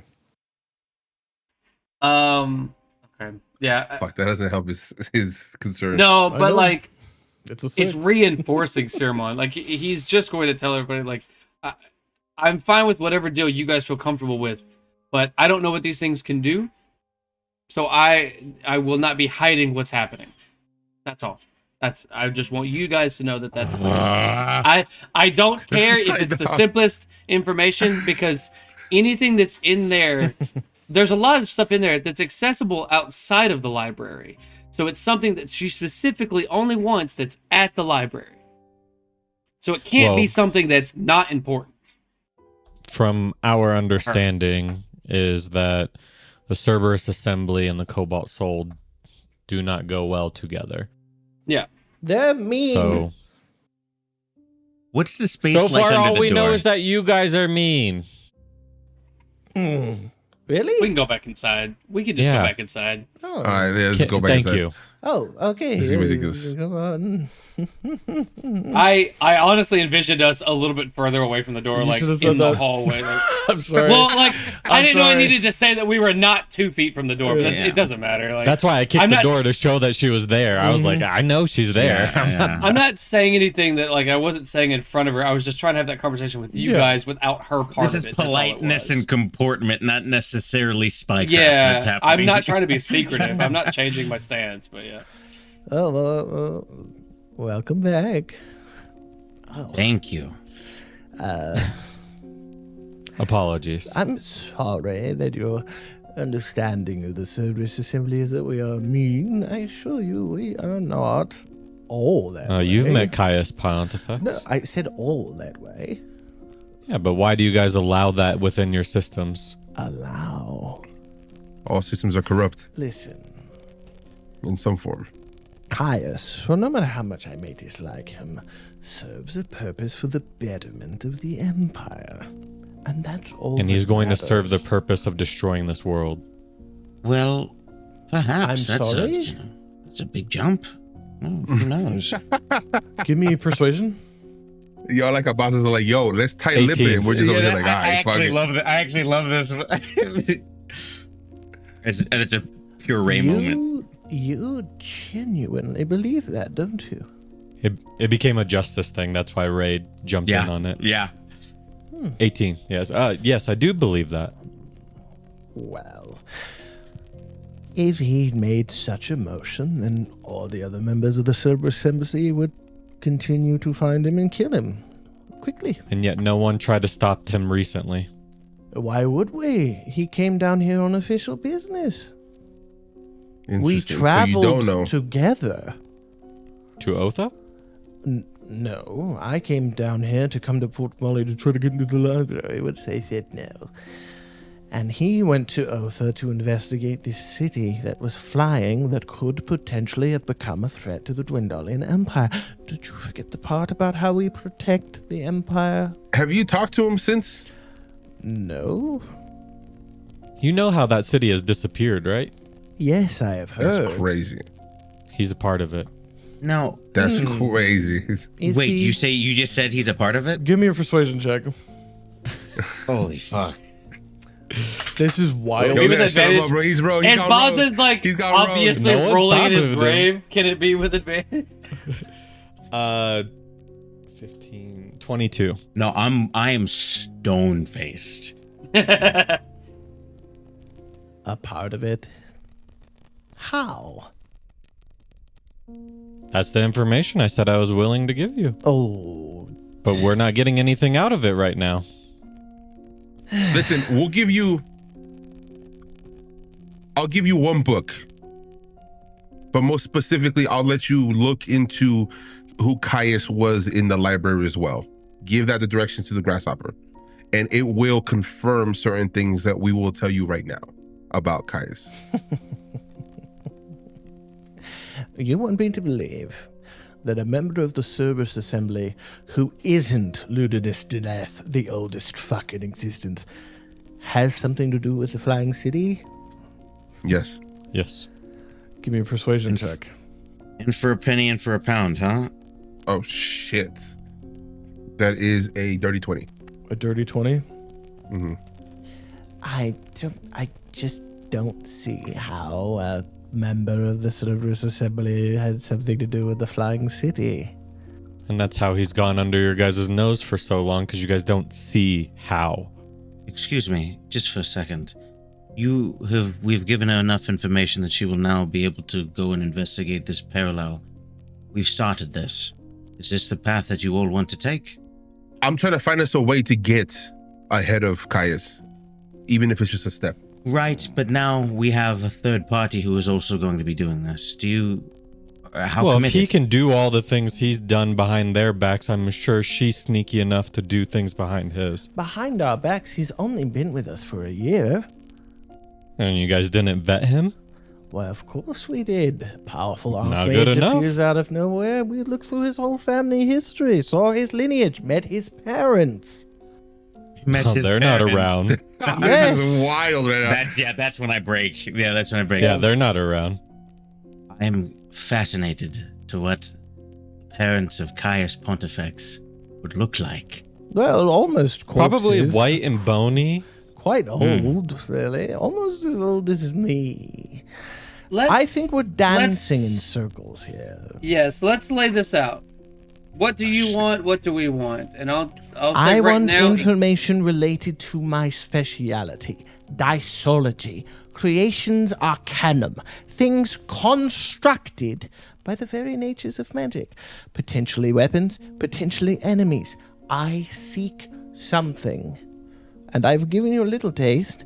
Nobles are dying. Magisters, to be specific, magisters run towns and villages. And then those towns and villages have to replace that magister, and the crown has to appoint that. And it is slowing down bureaucracy, which is a threat to the empire. I serve the best interests of the empire. Ray? Oh, sorry. Yes? Sorry. I'm sorry. I'm priming thoughts. I didn't mean to interrupt. It's quite all right, dear. I was about Is she done. telling the truth? Give me an insight check. Like the vibe that I'm looking for is like is she with the gang? You know what I'm saying? Is she ride or die with the Service Assembly? Is she with the truth? That's She's kind of what I'm going for. probably Give me an insight check. a patriot. Well, goddamn, that is going to be a 13. 13? Oh no, 12. I like 12. 12? Yeah, it's worse. You're not sure where her emotional, historical, or like fundamental principle comes from.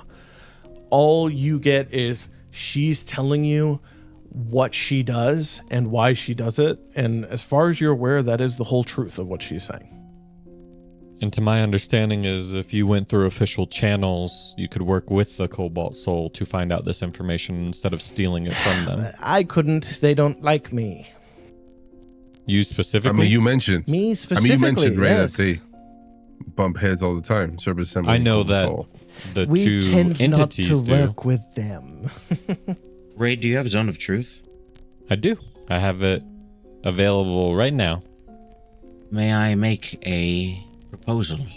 You said that we were going around in circles. Yes. Let's cut into it. I would like for us to speak honestly in a magically enforced environment where we will speak some truths, half truths. Well, you get to choose not to speak at all if you want want. to channel the essence of the divine. Yes, it seems to be appropriate as we are clearly hiding Sure. our Let cards. Bahamut's light shine upon this chamber. Okay. I Got won't zone of stop truth. it. Cool. She chooses Will to you fail. give into it? Okay. I'll fail. You immediately feel the spell take effect in her. Because it's Fail. everyone around me. 15-foot Yeah. sphere. I fell. Galliard. You can know what? choose I'll not just- to answer. Yeah, Remember. yeah. I'll fail. God damn it! I hate the Zone of Truth so much, bro. Wonderful, wonderful. Well, now we're all here blessed in the glorious light of Bahamut, the Platinum Dragon. May his wings ever cover the sky. Ask. Ray, do you mind? Asking what? Anyone can ask questions. It's not just I. Oh, I Have you mean, do killed mind if any I innocent people? Nope. Nope. I don't believe I have. Mm-mm. Do you regret the innocents that you have killed? Anyone that I have directly killed was a threat to the Empire, and it was my duty. That's a non-answer. That's great. I like her. We need not ask questions, so I will just say this. Caius Pontifex is a greater threat to the Dwendalian Empire than you could possibly know. The world. You have clearly not gotten the information that you need to see this. We have much of it. I was truthful when I said before I would too like to be a friend and to be of service. He is an enemy of mine, the same way that I hope he is to you. We have our own objectives, and we are willing to work with you. I genuinely seek information in order to solve a series of murders. That is the truth, is it not, my cleric friend? Cannot deliberately tell a lie within the zone. And here I stand. Without non-specifics, why won't you tell us what specific information you're seeking? The information I require is my own. Something to be added to my records, to build up my base of knowledge. So that in the future, threats like this, which are currently happening, can be prevented before they start. And some of the books, I believe, some of your librarians don't even know they have that information in them. Oh, She's so in the hidden zone of truth. information. Yeah, it's like hidden information. Interesting. And I got a question. Caius Pontifex is not my enemy. But I do not like him. And the fact that you believe you are telling the truth in this holy space, I will begin an investigation of my own. With the utmost care, I imagine.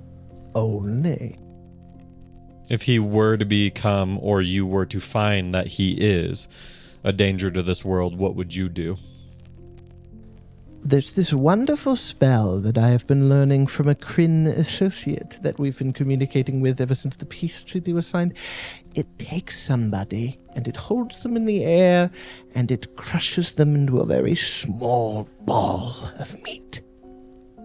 I would do that. Is that not what you said is happening to nobles and magistrates? No, they're being cleaved in two by brute force. They are being struck so hard that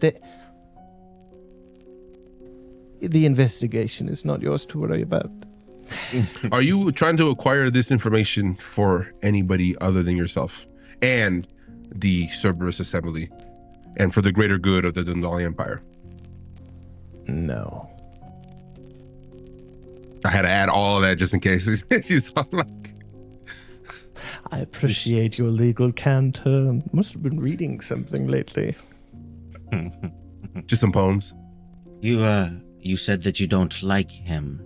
No, he's had bad fashion. And, to be perfectly frank, he's quite rude.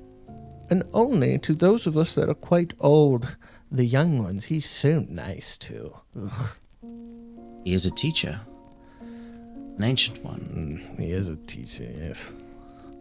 Do you, or have you, worked with Caius in any form that is external to your duties as a member of the Cerberus Assembly? Ugh, I cannot stand the man. Why would I?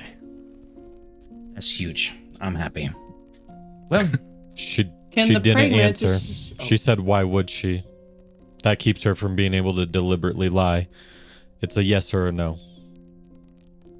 that's You asked us a Right. question. But have you worked with him or have you not in the manner in which Bazza just described? Outside of the realms of the Cerberus Assembly and the intention to protect the people of the Dwendalian Empire? No.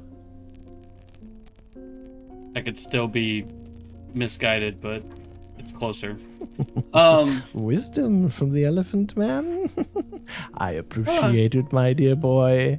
I appreciate trust your people, but- insight. You are quite fun to talk to, and you speak rather loudly when you're outside of a room.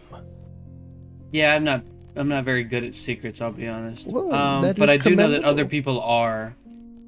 Can your praying mantises become like invisible or flat or anything that can be like untraceable? I won't reveal my magic. Well, if she would have said yes, she would have been honest, and she didn't say anything, so I think they can be. highly complex. Siromon, I will say this to you in this space. Whatever duties and responsibilities you feel that you have to the Cobalt Soul, you also are aware of the scale of our duty and objective. Mm-hmm. You can choose to advance one at the cost of another, and in this, you will have to make a choice. But there are greater goods and greater evils. Sure. I won't do anything to damage your library. not so much what I'm worried about. I've already done that myself, so. I forgot about that. Look, sometimes Siromon, She lets out like a hearty old grandma laugh. sometimes bad things have to be done to serve the greater good. And even if this is a small, or to you, like a bigger bad, right? We are serving for the greater good. I unfortunately see that as seeing the right way is the harder path and wanting to take the easier path. And I don't like doing that. I'd like to take the right path. I understand. Well, if we does anybody have any other workarounds for this? We either help her or we don't, and we're not getting the information if we don't. Well, we're not getting the upper hand that we need to. Think about the lives we could save. Potentially. I'm willing to give her other information that has nothing to do with this if I can have a praying mantis for myself. That's fine. Yeah. No. It would help with the dragon. And it fits your studies. White dragon. Not from any continent. Not from here. Extraplanar in origin. Of where? It doesn't matter. It operates... I'm sorry, there's a scab here, and it has hurt for 3 days. She picks it off. Ugh. It operates like a white dragon. I know how to kill white dragons. But do you know how to get where it came from? Get to where it came from. I think you are trying to bargain with information that is more important to you than to me. That's But a bar. I do appreciate the effort. Sincerely. I'm sure you'd find plenty of fits to your study in this other place. Arcane constructs of unnatural means? Interesting. Things that I need to destroy that are a threat from the Empire. Maybe I'll do research. If we wanted to make this deal later, could we come back and make the deal? Well, I'm leaving in a few hours. Needed back in the great city of Rexentrum. Have you ever been? No. Oh, it's beautiful. You should go. Maybe we could visit, and we could see you again. Why, of course. My manor lies near the castle. I would welcome you with open arms. And dinner? What's your favorite food while the spell lasts? Mashed potatoes. Oh, I will have the finest tubers from across the Dwendalian Empire brought to my home. How does that sound? Yeah, as long as I compare to chefs, yeah. Chef. Does the information you need have to be at the Cobalt Soul here in Port Damali, or is it also available in I'll the be Rexentrum? perfectly honest. There's no saying that it is actually in this specific library. Some have books that the others do not, and vice versa. Have you been to any of the other ones and noticed that your information isn't there? When I was a younger woman, I was in the one in Rexentrum. And a good amount of information was there, but not what I currently seek. Again, trying to solve a murder. However, let me say this. We have talked around and around and around, and I do not feel that we are, either of us, my party being one and your party being the four of you, are at a point where an agreement can be made. How about tomorrow at lunchtime we meet again? And if you have come to an agreement amongst yourselves by then I might have an offer that pleases some of you a little more. We appreciate that generous offer. He's not lying. The zone's still up. In the meantime, please be careful, and I understand what it is to say from a person of my station to one of yours, but imagine that he could be smarter and aware of the rest of you. Imagine, please. Understand something, young man. I did not get to where I am by trusting easily. I'm going to point to Siromon at that point. Buttercream is a cafe in the Gilded Esplanade. I go once a year, but this year I'll make an exception and go twice for you.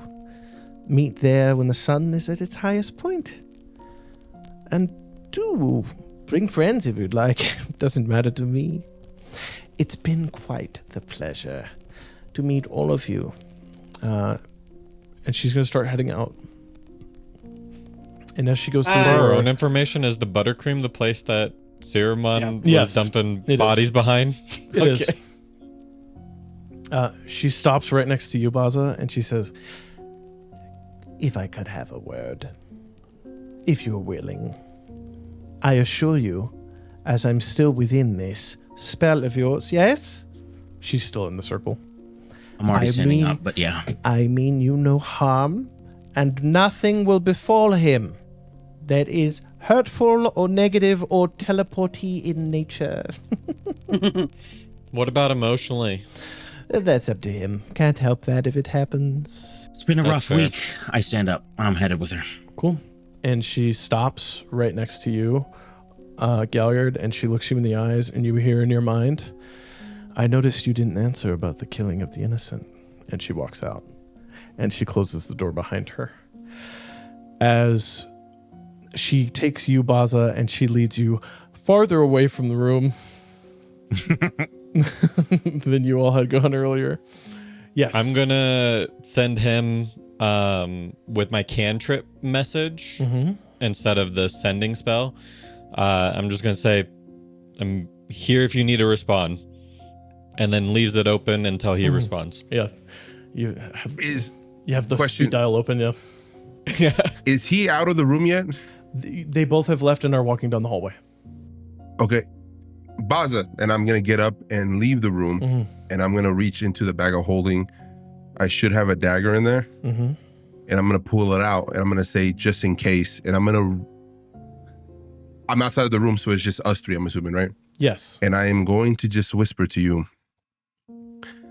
get me the mantis and I'll do it myself. Oh, we're already on the same page. I will take the dagger and go, I'm sure I'm safe. Thank you, friend. And He is quite safe, Galliard. Again, pleasure That was so to meet shitty, but you. And she and I'm will gonna lead walk you back to the outside of the magisterium, out onto the grounds. And you will see that she starts to prepare the components to teleport away. And then she will stop, and she will stop at a point where the spell is nowhere near complete.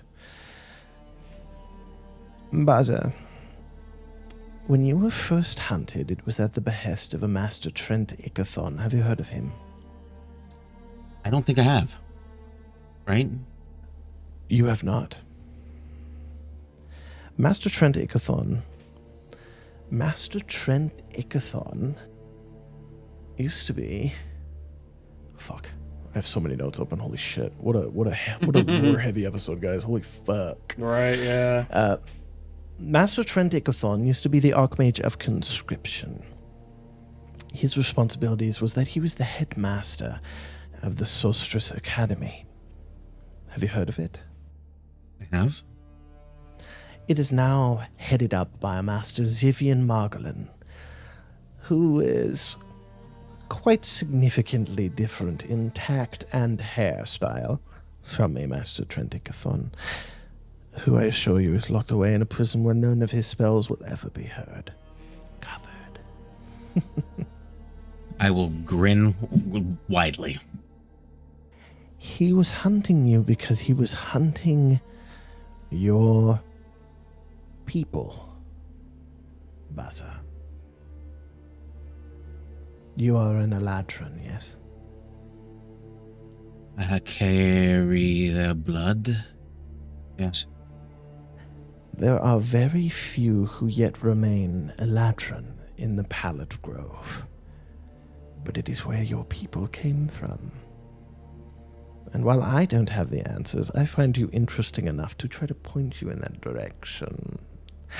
Also, if you need a sponsor to get into the Solstice Academy, I will do it in a heartbeat. Because I think you, and she kind of Grandma Boney nudges, like it hurts a little, kind of that kind of poke. I think you have the potential for great talent. You could even be one of us one day, if you wanted. A dream and a nightmare altogether. Oh, but aren't all the best things in life both terrifying and fun? I appreciate this. I appreciate what candor you have shown. And as you had said, you trust as much and as little as it has served you. I will extend past that. And I will, does she still have the mantises just frozen on her shoulder, like across her? They're on her. I will, 80% reach out. You won't ask any questions? I will take one. Its passcode is Rise and Shine. And remember, it serves me. Oh, one more thing. And she keeps writing the teleport spell until there's one final rune that she will have to engrave into the ground. One more thing, Bazza. There's a Volstrucker in the city looking for you. And she'll put the last one in and disappear. And with that, I think we'll pick up there next time.